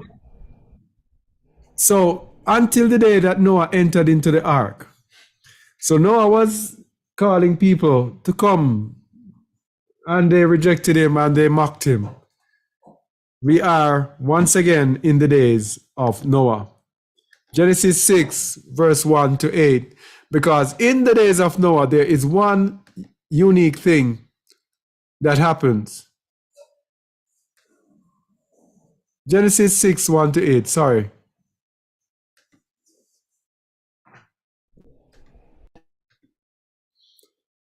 Go ahead, please. And it came to pass, when men began to multiply on the face of the earth, and daughters were born unto them, that the sons of Yahuwah saw the daughters of men, that they were fair, and they took them wives of all which they chose. And Yahuwah said, continue. And Yahuwah said, My spirit shall not always strive with man, for that he also is flesh, yet his days shall be 120 years. So here is the principle. He will not always strive with man. His ruach will not always strive with man. Whenever he's going to execute his judgment, he takes his ruach away. Yeah? And yeah, continue. Verse 4. There were giants in the earth in those days, and also after that, when the sons of Yahuwah came in unto the daughters of men, and they bare children to them. The same became mighty men which were of old, men of renown. All right, and we know that this is transhumanism, and we know we have been speaking. You have been speaking here on Just a Word for some time about the transhumanist agenda, but because we cannot speak certain things anymore, you know, this is the day. These are the days of Noah. Verse 5.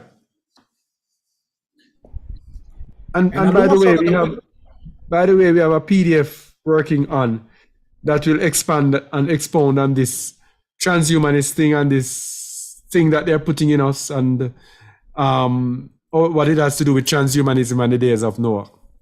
So we'll announce that when it is ready. Go ahead, please. And Yahuwah saw that the wickedness of man was great in the earth, and that every imagination of the thoughts of his heart was only evil continually. And it repented Yahuwah that he had made man on the earth, and it grieved him at his heart. And Yahuwah said, I will destroy man whom I have created from the face of the earth, both man and beast, and the creeping thing, and the fowls of the air. For it repenteth me that I have made them.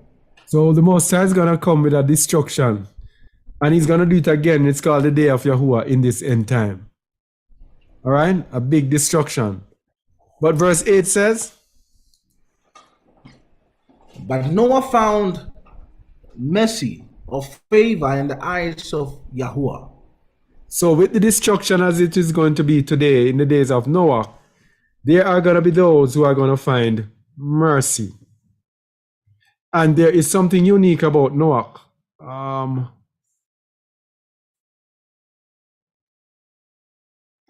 Read verse 22, sir, please.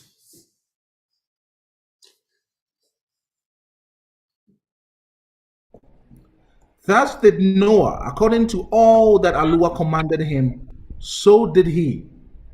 This is why Noah found favor in the eyes of the Most High. Everything that the Most High commanded him, so he did. That is how it's going to be in the end time again. The people who are going to find favor, or what they call grace, are the people who are going to obey the Most High's commandments. It is not the people who are going to reject it. Okay? Let us move on. So, he hides himself from us and leaves us when it is time to execute his judgment. Deuteronomy 31:17. Read it, please. Then my anger shall be kindled against them in that day, and I will forsake them, and I will hide my face from them, and they shall be devoured, and many evils and troubles shall befall them, so that they will say in that day, are not these evils come upon us, because our Yahuwah is not amongst us? All right, so here it is. This is speaking about when he's sending them in captivity. But we know the principles of the Most High never changes. So in the end time, he's going to do the same thing again. He says, and I will forsake them, and I will hide my face from them. That is when he takes his ruach away. And in the end time, he tells us what he's going to do with the world. He's going to take away everything from this world. Verse 18. Can you see it? And I will surely hide my face in that day, for all the evils which they shall have wrought in that day are turned unto other gods. So he will hide his face. He will take away his ruach. Verse 20. And he said, I will hide my face from them. I will see what their end shall be, for they are a very froward generation, children in whom is no faith or emunah. Hey, what are the last 5-6 words? Children what? Children in whom is no emunah. So he's gonna take his ruach away from those who do not have emunah. So if he says flee, and I'm afraid to flee, how can I expect him? I can't understand it. How can I expect him now to come and rescue me? When he says he's going to hide his face from those who don't have emunah, Oh, oh boy. So he knows our thoughts. He withdraws himself and we are no longer protected. Here's another principle coming from a book we hardly use. He will withdraw himself based on our thoughts, leaving us without protection. Have to understand how the Most High works. Song of Solomon 5, 2-7. Now this is a very deep thing. Pay attention, please, to this. Song of Solomon 5, 2-7.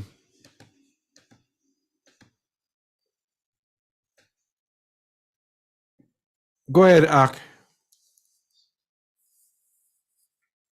I sleep, but my heart waketh.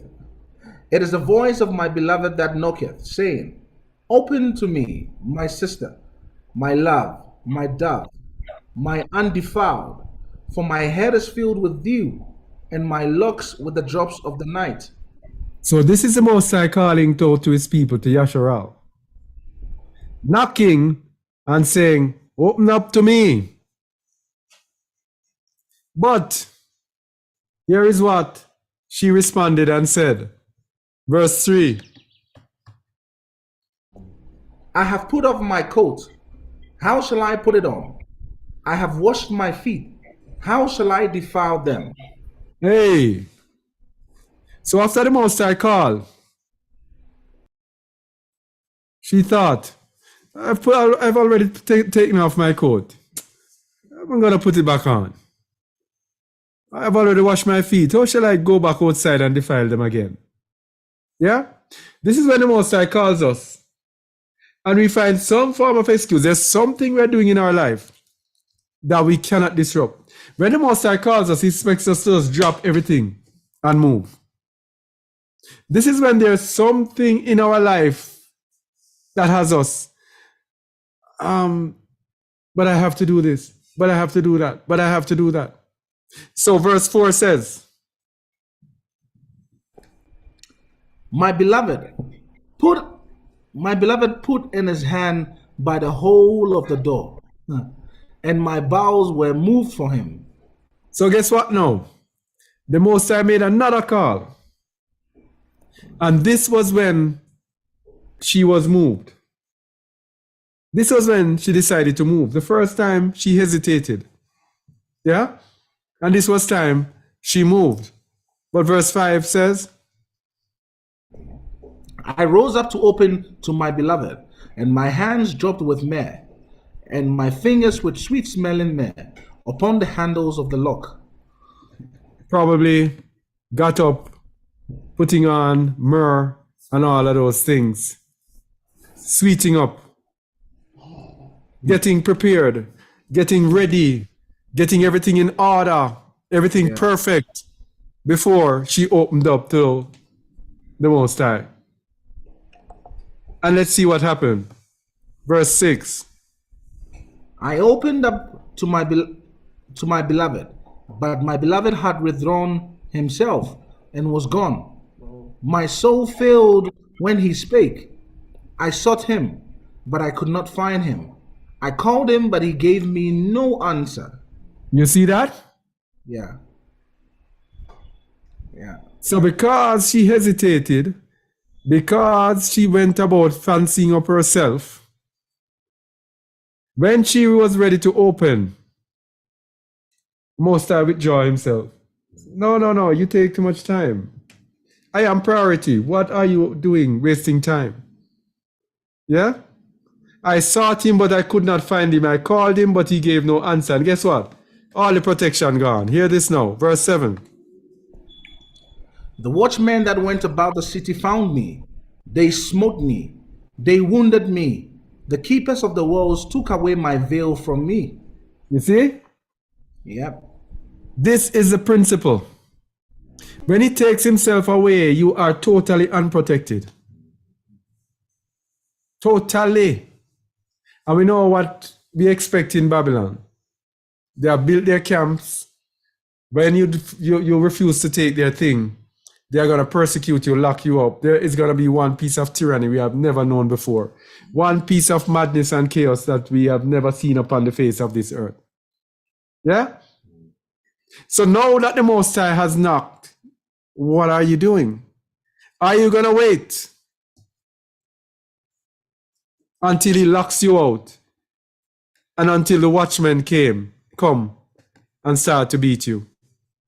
Yeah? So, him taking away himself, a famine of the word is coming soon. I told you that I had a dream about the famine of the word, and as I said before, I don't want to say it because people might think I'm exalting. All right? But this was a dream that I had. That most people, not most people, that the rock will only be speaking in a certain place. And it will be taken away from everyone else. That's the dream that I had. So let's go to the word, a famine of the word, coming soon. Amos 8, 11 to 14. The Most High has been speaking. He has been speaking. We are called for the end times. Shamuel and I are called for the end times at a time like this. And we have been speaking. We have done over 200 videos on just a word. The Most High has spoken. Amos 8, 11 to 14. Behold, the days come, saith Yahuwah, our Lord, that I will send a famine in the land, not a famine of bread, nor a thirst for water, but of hearing the words of Yahuwah. And this was my exact dream. People not understanding the word at all. Everybody just not understanding the word. So it's a famine for the word. Verse 12. And they shall wander from sea to sea, and from the north even to the east. They shall run to and fro to seek the word of Yahuwah, and shall not find it. Hey. So people will be running over because they're going to try to find the way of truth. It's going to be a lockout. Words and things that people used to understand, they will not be able to understand it. People will not be able to expound on certain passages, certain verses. People will just be dumbed down spiritually because he is going to take his rock away. Yeah? Yeah. Verse 13. In that day shall the fair virgins and young men faint for thirst. Continue. They that swear by the sin of Samaria, and say, Thy Alua, O Dan, liveth, and the manner of Beersheba liveth, even they shall fall and never rise up again. No, that refers to idolaters. Yeah. So there is coming a time, and I believe soon, when there will be a famine of the word. Ark is already started, eh? Yeah, I kind of see that. It's already started. We can see by how many attention span is dropped. People do not even have patience to sit through teachings for even just an hour. They just want quick videos, quick things, 10 minutes, 15 minutes. How do you put all the years of deception into 15 minutes? So you can already see that this is happening, that everything, the wells are being dried up. The word is being drawn. In other words, the ruach is being taken off the earth slowly. Yes. And this is the time where we are in. Continue. And this is Satan's time to use up his false ruach. And that's why it's false spirits. That is why it says, flee out of the midst of Babylon. Because you cannot be in here and thrive amongst Satan's ruach, his spirits. Yeah. So, we live in a world full of evil ruach. This is what we're talking about. And I didn't realize that it was next. All right? In Revelation 12:15, it tells us that the Satan and the serpent cast out of his mouth water as a flood after the woman, that he might cause her to be carried away of the flood. This is what I was warning people. I've been warning people from the start of this thing, that is something spiritual is happening in this world. If you do not wake up and give up on Babylon and move through Emanah, you are going to be snared. And you're going to be there sitting confident, thinking that you're good, and Satan has caught you. If you are not seeking to move out of Babylon, if you're there enjoying Babylon and enjoying her pleasures and enjoying her work, enjoying her schools, enjoying her entertainment or whatever, then you are snared. Or you are probably snared, I should say. All right? Revelation 18:1-5.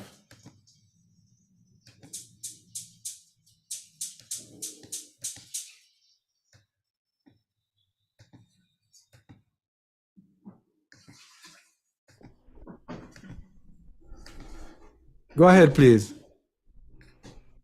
And after these things, I saw another angel, or another Malachim, come down from Shemaim, having great power, and the earth was lightened with his splendor.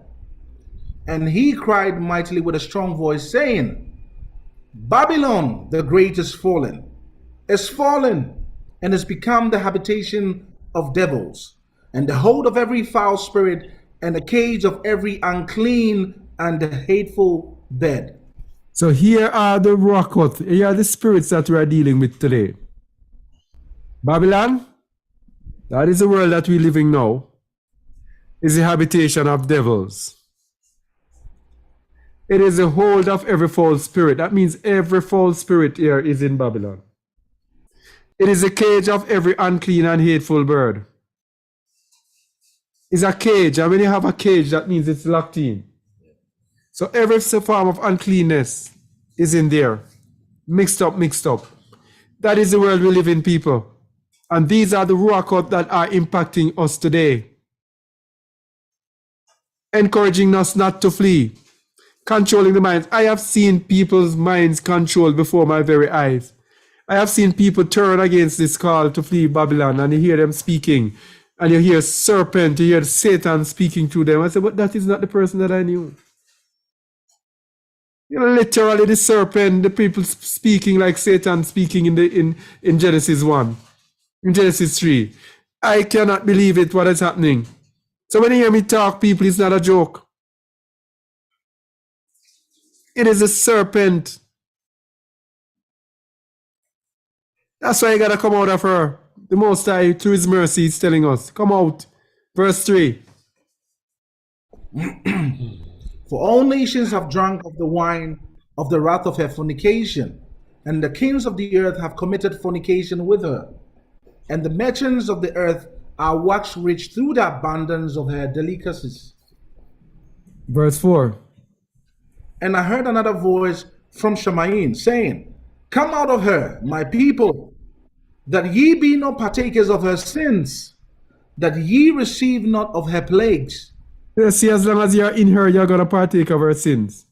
And as long as you partake of her sins, you're going to receive her plagues. As long as you stay in Babylon, people are going to be polluted. That is why it says, come out. What you're going to do, sit in Babylon and wait on angel. We already did a teaching showing that that is not so. It's a rock he's going to use to lead you out. Verse 5. For her sins have reached unto Shemaim, and Yahuwah hath remembered her iniquities. You see? Yeah. Her sins have reached unto heaven. That means it is so tall. It is so tall, it has reached as high as heaven. And this is a place that you want to stay in and wait on the Most High to send an angel. Where are we? Revelation 16, 1-2 and 10-15. The false spirits, that's what we're showing you. That's going to happen in the end time.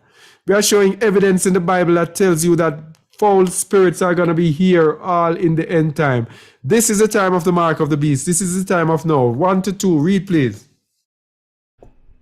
And I heard a great voice out of the temple saying to the 7 angels, Go your ways, and pour out the vials of the wrath of Yahuwah upon the earth. And the first went and poured out his vial upon the earth. And there fell a noisome and grievous sore upon the man which had the mark of the beast, and upon them which worshipped his image. So we want to tell you the season that we are in. We are in the season of the mark of the beast. That means this Revelation 16 is speaking about now. So let's see what is happening right now according to the Bible. Read from verse what? 10 or 12? Verse 10. Yeah, go to verse 10. Yeah. And the 5th Malachim poured out his vial upon the seat of the beast, and his kingdom was full of darkness, and they gnawed their tongues for pain, and blasphemed the Yahuwah of Shamayim because of their pains and their sores, and repented not of their deeds. So these are the people who have the mark of the beast, who have the sword. So we see that it is right in this time that we are living in now. So, verse 12. And the 6th Malachim, or angel, poured out his vial upon the great river Euphrates, and the water thereof was dried up, that the way of the kings of the east might be prepared. So verse 13 says, And I saw 3 unclean spirits like frogs come out of the mouth of the dragon, and out of the mouth of the beast, and out of the mouth of the false prophet. Verse 14. For they are the spirits of devils, working miracles, which go forth unto the kings of the earth and of the whole world, to gather them to the battle of that great day of Yahuwah Almighty. So what are we having here? In the time of the mark of the beast, we are going to have the spirits of devils, unclean spirits like frogs come out of the mouth of the dragon. You see how many different places? Yeah. Out of the mouth of the beast, and out of the mouth of the false prophet. These people are using witchcraft, sorcery, divination in order to bewitch the whole world. This is the Babylon that you're sitting in, and you're sitting there watching their television and being bewitched.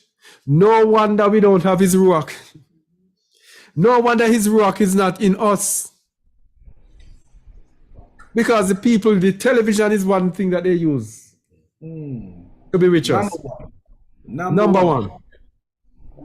Because when you watch television, you're in a hypnotized state, and your brain accepts seeing everything without you having any control. That is how they program us. That's why it's called television programming. Yeah?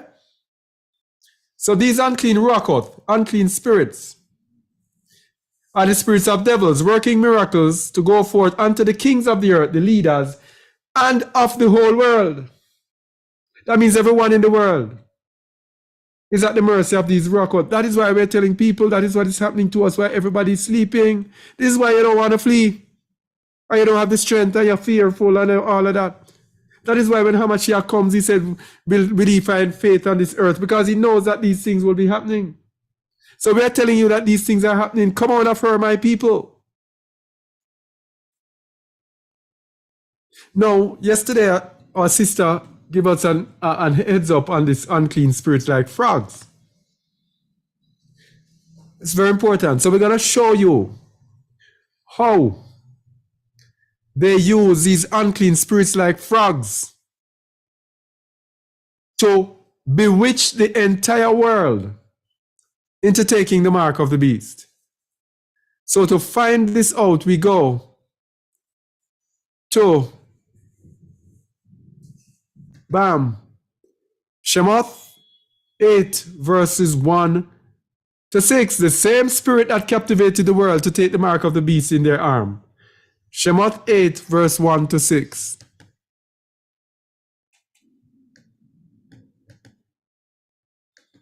Let's go back where it all began. The second plague, the plague of frogs.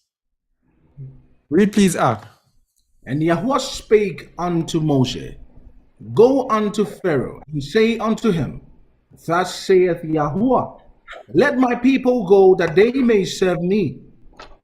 And if thou refuse to let them go, behold, I will smite all thy borders with frogs. Yes. And the river shall bring forth frogs abundantly, which shall go up and come into thine house, and into thy bedchamber, and upon thy bed, and into the house of thy servants, and upon thy people, and into thy ovens, and into thy kneading troughs. You see, have you seen it yet? But Ak, you don't spot it yet. And the river shall bring forth frogs. The unclean spirit, the unclean ruachot, the unclean spirit of frogs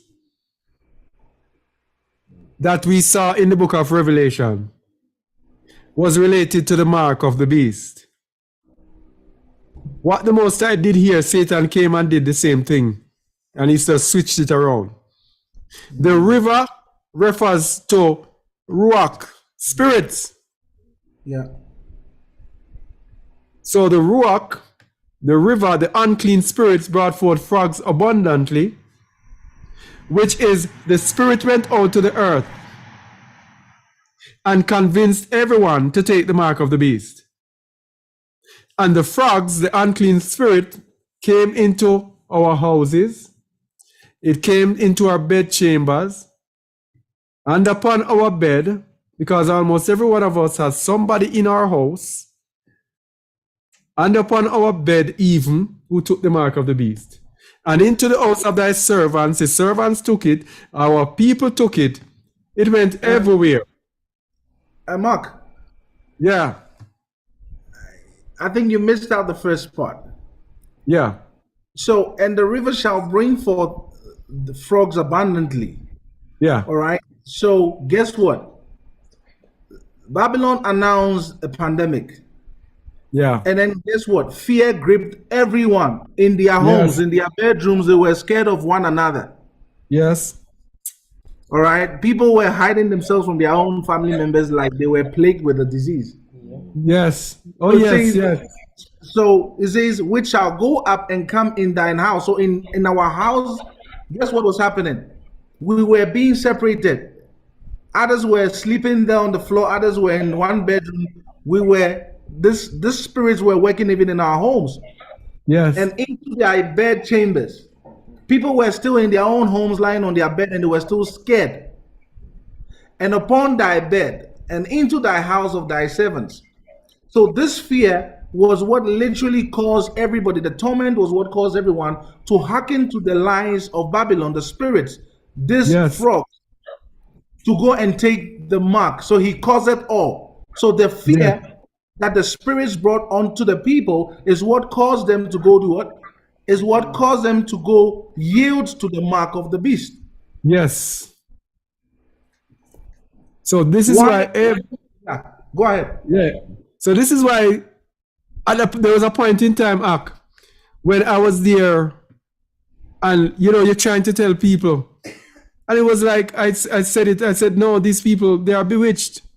It's like people actually hid, so they would tell you, no, I'm not gonna take it, and the people hid and went and took it. And took And when you it. see them, they try to hide you and avoid you. There was some magnet that was pulling them to go and take it. Yes.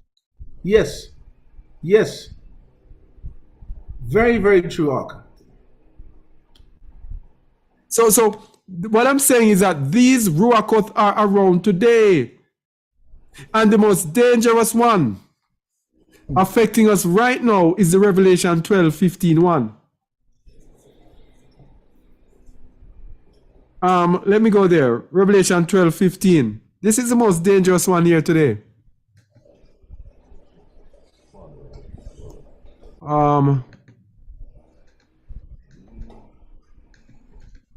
Because this is the one now that is preventing us from fleeing to the wilderness. Read, please. No. 14, sorry. Yeah, 15. And the serpent cast out of his mouth water as a flood after the woman, that he might cause her to be carried away of the flood. These are unclean spirits that the serpent is throwing out in this time. that is causing people to not to be able to flee. I'm telling you that all sorts of ruach, all sorts of spirit are around today in Babylon. That is why we need to wake up. Yes? So those unclean spirits that led the people to take this thing, this mark of the beast, yeah? Had these people been watching, they would not have been caught unawares. That's why we're telling people that we are not watching. People are just focusing on this world. The most of the people who took it were people who were interested in this world. Yeah. I want to travel. I want to work. I can't work without it. I have to go to university. What else were the excuses? I need to go see my father in the old age home, my mother in the old age home. So I need to take the job in order to see them. Yes. All sorts of things to do this world because they were not watching. Most of the people who did not take this were people who were watching. People are trying to figure out, that something is fishy. Something is just not right. Why did I do this and why? These people are watching. And then a lot of people who did not take it again were followers of the way, who just knew and were just given within their ruach that something is wrong. We should not be taking this in our body. Because if you are a follower of the way, then you will be more interested in protecting your temple, which is your body. Yeah. So you will be more looking into detail and say, no, what is this I'm putting in my body? So had they been watching, the Christians were not watching. Because all they go after is materialism and after this world. So they were snared from the beginning. Yeah. All right? Yeah. So if they were watching, Luke 12:39-40, please. And this know, that if the good man of the house had known what hour the thief would come, he would have watched and not have suffered his house to be broken. Has this been in the word all this while? Wow. Thank you, Naomi. He would have watched and not have suffered his house to be broken through. Wow. Be ye therefore ready also, for the Son of Man cometh at an hour when ye think not. So this is a lesson for us. This happened already. It is happening again. The foul ruach, the foul spirits that were there during the CV19 thingy, they are even more greater and more powerful ruach now. That is why when the Most High said, flee out of the midst of Babylon, people don't want to. It is the spirits, I'm telling you, and you might say, oh no, I'm filled with the ruach. I'm not. This is the same thing we're telling people. I was telling people about the mask, and that the mask is a ritual and that a spirit is upon them. They didn't listen to me. I'm telling you again, people, this is especially going out to believers now who are being given the call to flee out of Babylon. They're spirits. So you have to be ready and watch.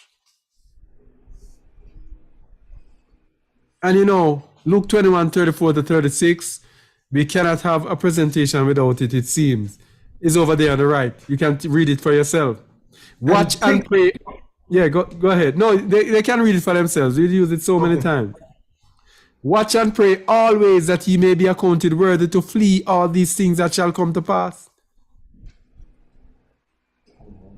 Yeah? So you have to watch. Luke 21:36, you have to watch and pray that you will be accounted worthy. You will be deemed worthy to flee from the midst of Babylon. It is going to be a tough fight. So all those people who have hesitated, it's going to be very difficult for you. Because of the spirits that are going to be there trying to stop you, Move, people, get up and move.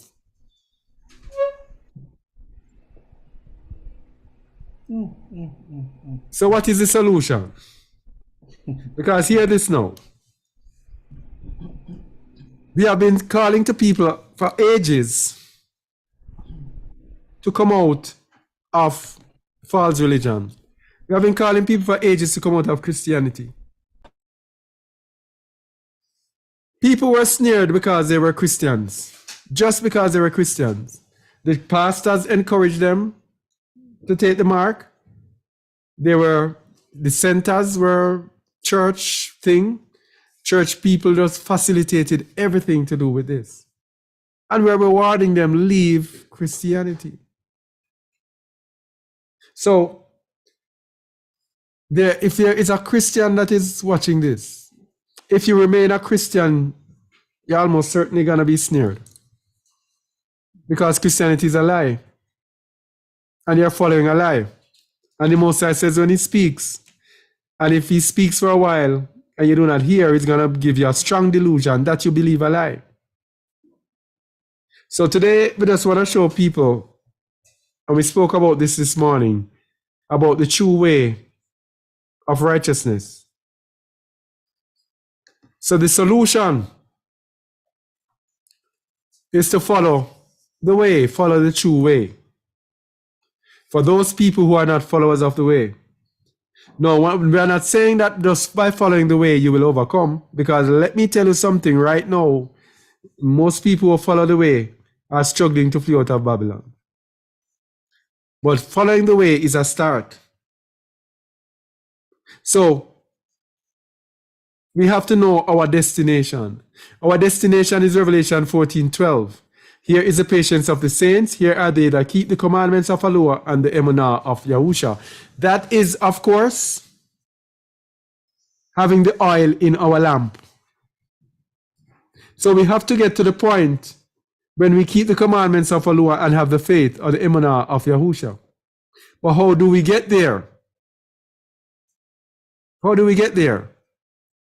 We have to find the way. Matthew 7:13-14. Read, please.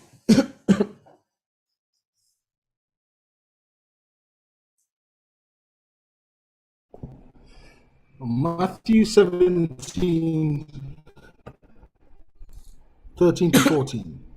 Enter ye in at the straight gates, for wide is the gate and broad is the way that leadeth to destruction, and many there be which go in thereat. Because Can you hear me? yes. Okay. Because straight is the gate and narrow is the way which leadeth unto life, and few there be that find it. So we have to find the way. We have to find the narrow way. Now, it says, few there be that find it. So how can the way be a religion that has about a little less than a third of the people on the earth? Few there be that finds the way. So the way there, if you look at the way at the top left, it is a Greek word hodos, which means, its definition apparently a primary word, a road, by implication a progress, the route, act, or distance, figuratively a mode or means, journey, highway. So the way refers to a path, a road, a journey, likened to a highway. So narrow is the way, narrow is the journey. So it is not a religion. The Bible is not about a religion, but it's about a way of life of a nation and those who join themselves to the nation. So the way is a journey. So when we see John 14:6, read please.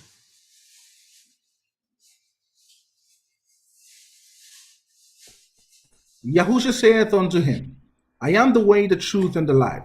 No man cometh unto the Father but by me. So the journey is to go on the way, and when you're on the way and find the way, you will find truth. And when you find truth, you will find life. And that is what enables you to come to the Father, because the ultimate thing is that we come to the Father. Yahuwah was in Yahusha, reconciling the world unto himself, unto the Father. So we have to be drawn to the Father. And we are drawn by following the way, following Yahusha. But in addition to following Yahusha, so if there's a Christian here or someone who does not understand the way, listen to this. In addition to following Yahusha, who is the way also involves the law and the prophets. So that is how you achieve up top. Here are they that keep the commandments of Yahuwah, Revelation 14:12, and the emanah of Yahusha. Because the way is Yahusha, following Yahusha in obedience to the commandments and the prophet. Read Acts 24:14 at the bottom, please.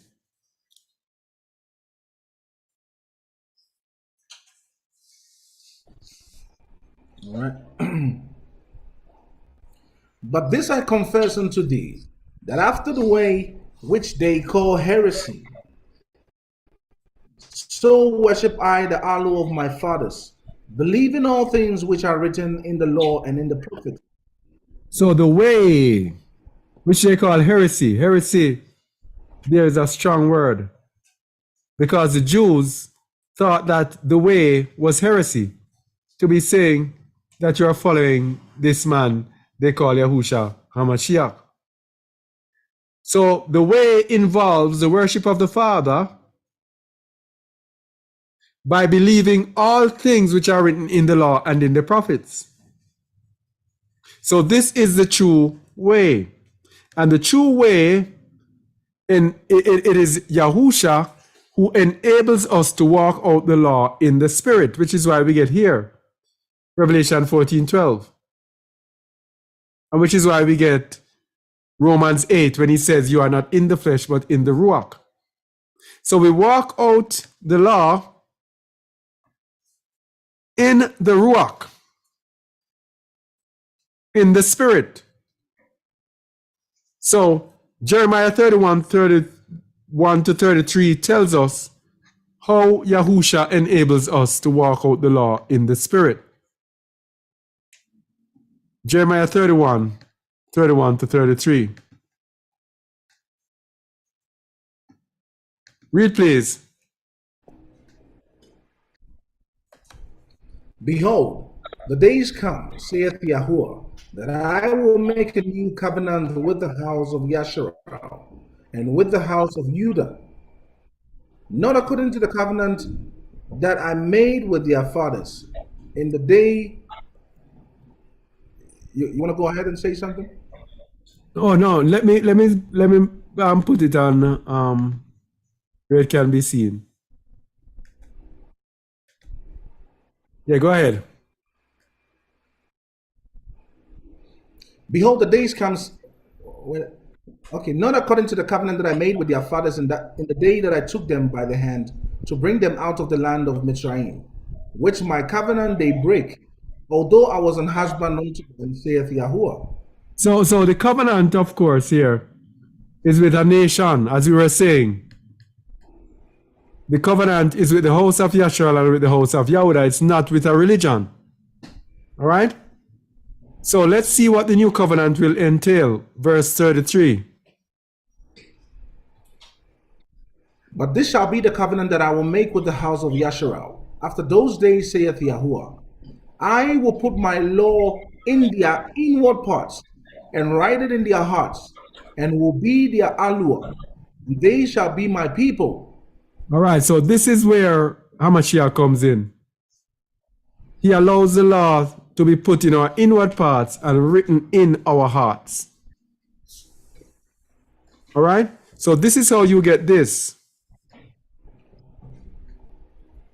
This is how you get this. We are now able to keep the commandments of Allah and the emunah of Yahusha. Yeah? This is how you get the oil in the lamp. This is how you have the ruach through Yahusha. So the true way, yeah, is Yahusha allowing us to walk out the ruach.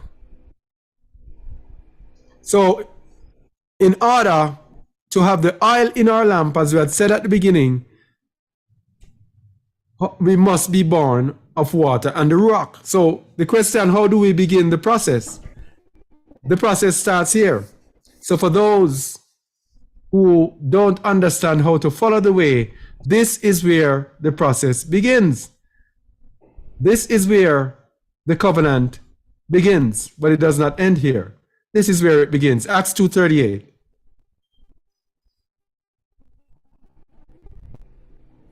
Then Peter said unto them, Repent and be baptized, every one of you, in the name of Yahusha for the remission of sins, and ye shall receive the gift of Ruach HaKadosh. So this is where it begins. Repent and be baptized in the name of Yahusha Mashiach for the remission of sins. So your sins will be taken away and you will receive the gift of Ruach HaKadosh. So we were saying earlier that many people do not have the Ruach. This is where it all begins. This is where obedience begins. And he promises to give us that gift. John 3:5 at the top. Can you read it, please? Yahusha answered, Verily, verily, I say unto thee, except a man be born of water and of the Ruach, he cannot enter into the kingdom of Allah. So we are telling people today, we are trying to help us to come out of the grips of these wicked ruach that is upon this earth. All right? They're all over us, causing us to err and causing us to not have a desire to do the Most High's will. Read 7 and 8, please. Marvel not that I said, Oh, go ahead. yeah? Marvel not that I said unto thee, Ye must be born again. The wind bloweth where it listeth, and thou hearest the sound thereof, but canst not tell whence it cometh, and whither it goeth. So is everyone that is born of the Ruach. Yeah. So we have to reach to the point where the Most High can use us at his will. So this is how we begin the process of having the law written in our hearts. This is how we begin the process of having the oil that can get us ready for when the bridegroom comes. All right? This is how we begin the process of overcoming the wickedness upon this earth. Yeah? So, we looked at this, that without the Ruach, we are wasting our time. We looked at this already. Yeah? So, without the Ruach, we are wasting our time. This is the one that says, if any man hath not the Ruach of Hamashiach, he is none of his. All right? So, I have a whole lot more, but guess what? We're going to break this teaching in two. And probably next time we will continue with the other part of it, which is the days of sorrow. So we only looked at a famine of the word, not the days of sorrow. So let me just give a summary of what we looked at here today. So we are in the end time because the scoffers are here in the last days, saying that we have always been hearing all of these things happening. Nothing is going to happen. Nothing is happening. And are resistant to change. So in order to overcome the spirits that are upon this world, that are trying to get us to transgress against the Most High and to lull us to sleep and to feel comfortable in this world, because the world is now a snare. Hamashiach said in Luke 21:34-36, he says, as a snare shall it come upon those that dwell upon the earth. As a trap. It is a warning. It's going to be a trap. So we are trying to wake you up. so that you are not lulled in the trap. And we looked at the 10 virgins, 5 were wise, 5 foolish. And we saw that those who were wise were those who had the Ruach. We looked at the importance of having the Ruach and seeking the Ruach while he can be found, because we showed that he will not always be found. Okay? And we looked at the days of Noah, and we looked at a famine of the word. And then we looked at how the world today is full of evil ruachot, of evil spirits that are trying to get us to fall asleep so that we can be snared. All right? And we looked at the way how we can wake up, beginning our wake up, repent and be baptized. But let me just say something here for those people who are watching this. You are in the greatest challenge of your life. This is the last days. These are the end times. All right? Serious things are going to be coming up on the earth. And if you do not execute before, you might just likely fall into a trap. No two ways about it. You have to now wrestle yourself out of this sleep. There's a similar thing that happened when the CV came. And we were like a lone voice out there trying to warn people, trying to wake up people. To tell them that, hey, you are being lulled to sleep. There's a spirit that is upon you. And we saw how many people you hear, oh, he went and took it. Oh, she took it. I remember going on the road with flyers. How many people I gave flyers, and then when I see them again, say, I took it. I said, but I gave you the flyers and I explained everything to you and I told you everything. They just didn't have an answer. They were snared by the Ruach. It's the same thing that is happening again, people, to stop you from fleeing to the wilderness. Same thing. So what can we say? But wake up. Listen to us. If the good man had known. Luke 12, what was it again? If the good man had known. Let me see. Here is it again. It's Luke 12. Where is it again? No. Yes. Luke 12:39. And this know that if the good man of the house had known what hour the thief would come, he would have watched and not suffered his house to be broken through. That is why we have to be watching always, and we have to be proactive. If you are a true believer, you will be glad and happy, elated to flee out of the midst of Babylon. Wake up, people, and seek the Most High. Seek Yahusha. Seek out his way, because you have to have that zeal to reject this world, or else you will be loving this world and the love of the Father will not be in you. Wake up, people. Wake up. All right? That's what I have to say. Shamuel, do you have something to say before we go? I have something very powerful to say now. As you speak in, the Ruach just dropped this in my spirit, all right? Let's look at this. Let's go to Matthew 24:31. Matthew 24. 31. People, I want you to pay attention to this, right? This is very serious. Remember what the ayah says. It says, my ways are not what? Your ways, and neither my thoughts, right? Are what? Your thoughts. You know, many of us are still sitting down thinking like Christians, like religious people, waiting to see a beast rise up of the sea, literal beast, physical. A huge, ginormous, gigantic beast come out of the sea in order to believe, oh, prophecy is being revealed. And then another one come out of the earth and say, oh, another one is being revealed. Yahuwah just told us that my ways are not your ways. You see, for many of you who are testing the Most High on his word, you are going to fail. I'm telling you this for sure. Read the scripture here. It says, and he shall send his what? His angels with a great sound of a what? Look at what the Most High just deposited in me now. And they shall gather together his elect from where? You know what we are expecting to see? We are expecting to see literal angels standing in the four corners blowing the trumpet. Now let me show you that Yahuwah's ways are not our ways. Somebody, let's go to Isaiah 58 verse 1.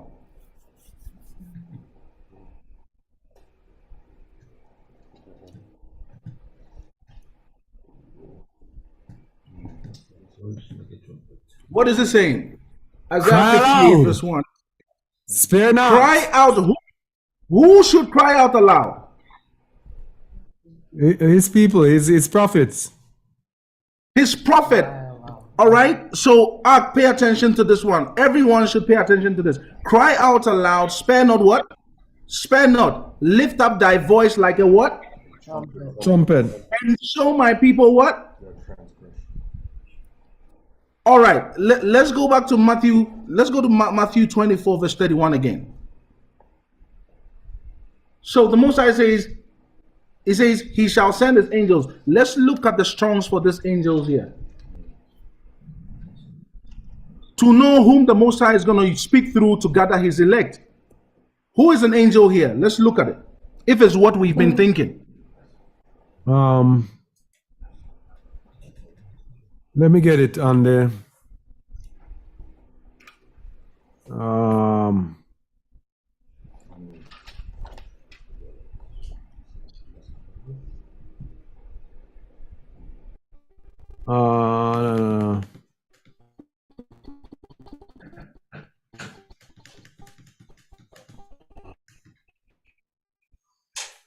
I see where you're going, Ak, and it's a good place. Go ahead. Angelos, or Angelos, derived from G71, compared to bring tidings, All right, a look at messenger. A messenger. A who? So many of us are sitting again with the religious mindset, waiting for angels with wings. Yes. As Babylon has falsely indoctrinated us. Look at how Yahuwah is gathering his elect from the four corners. He's gathering it through times. All right? What is Yahuwah saying to them, gathering them from the four corners of the earth? By implication, look at it. An angel, by implication, a what? A pastor. A preacher, a minister, a Let's pastor, a man. Let's go to the Old Testament. This is Old Testament. Yeah, go ahead. The Old Testament meaning gives it even more pronounced. So let's go there.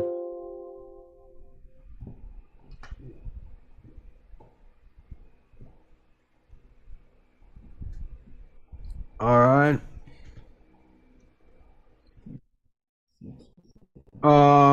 Genesis 16:7 speaks about an angel. Age 43:87.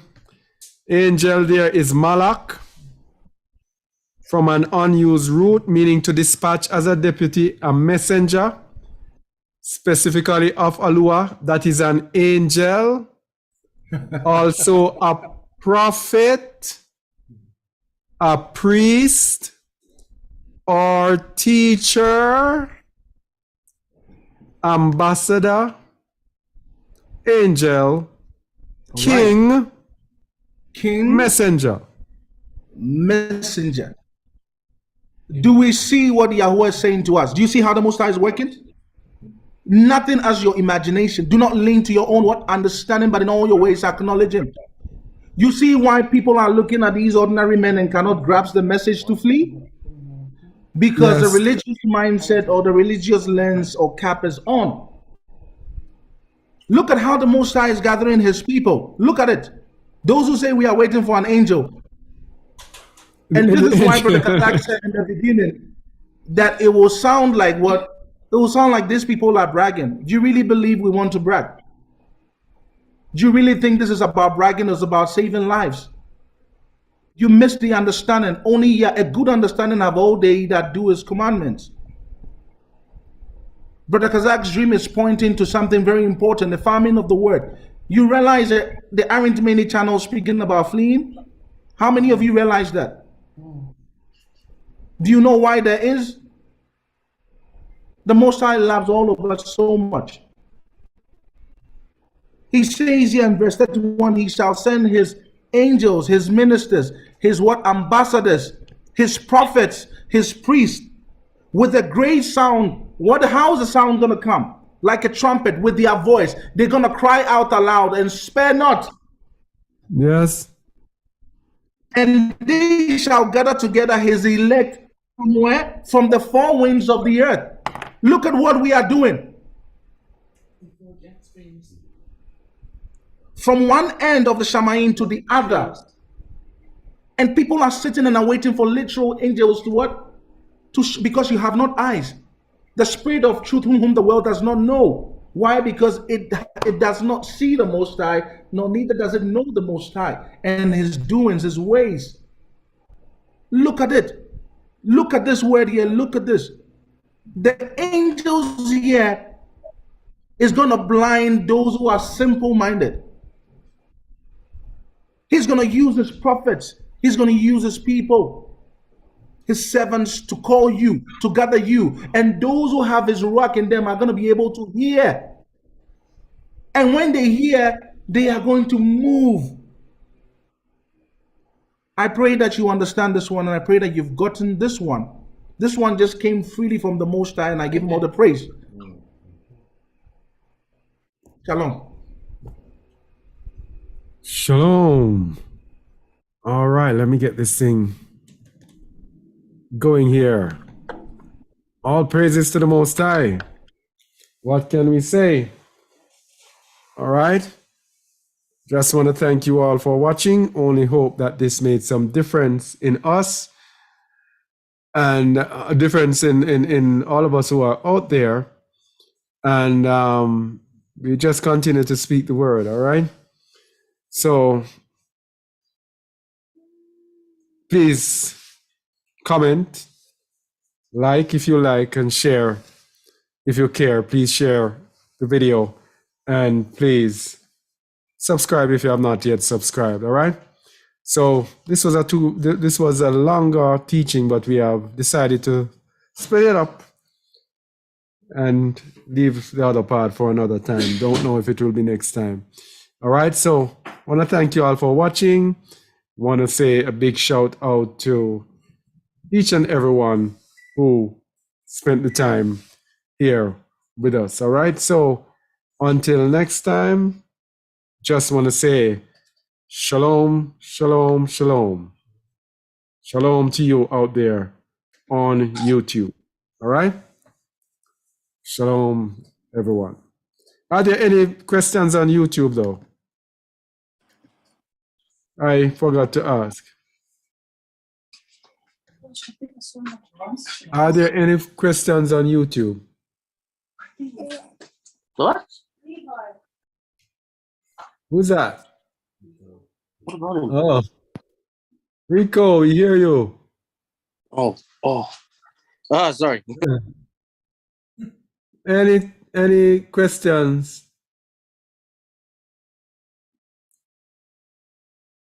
All right, I don't see any question. All right. So no questions, so that's it. All right, shalom, everyone. Bye.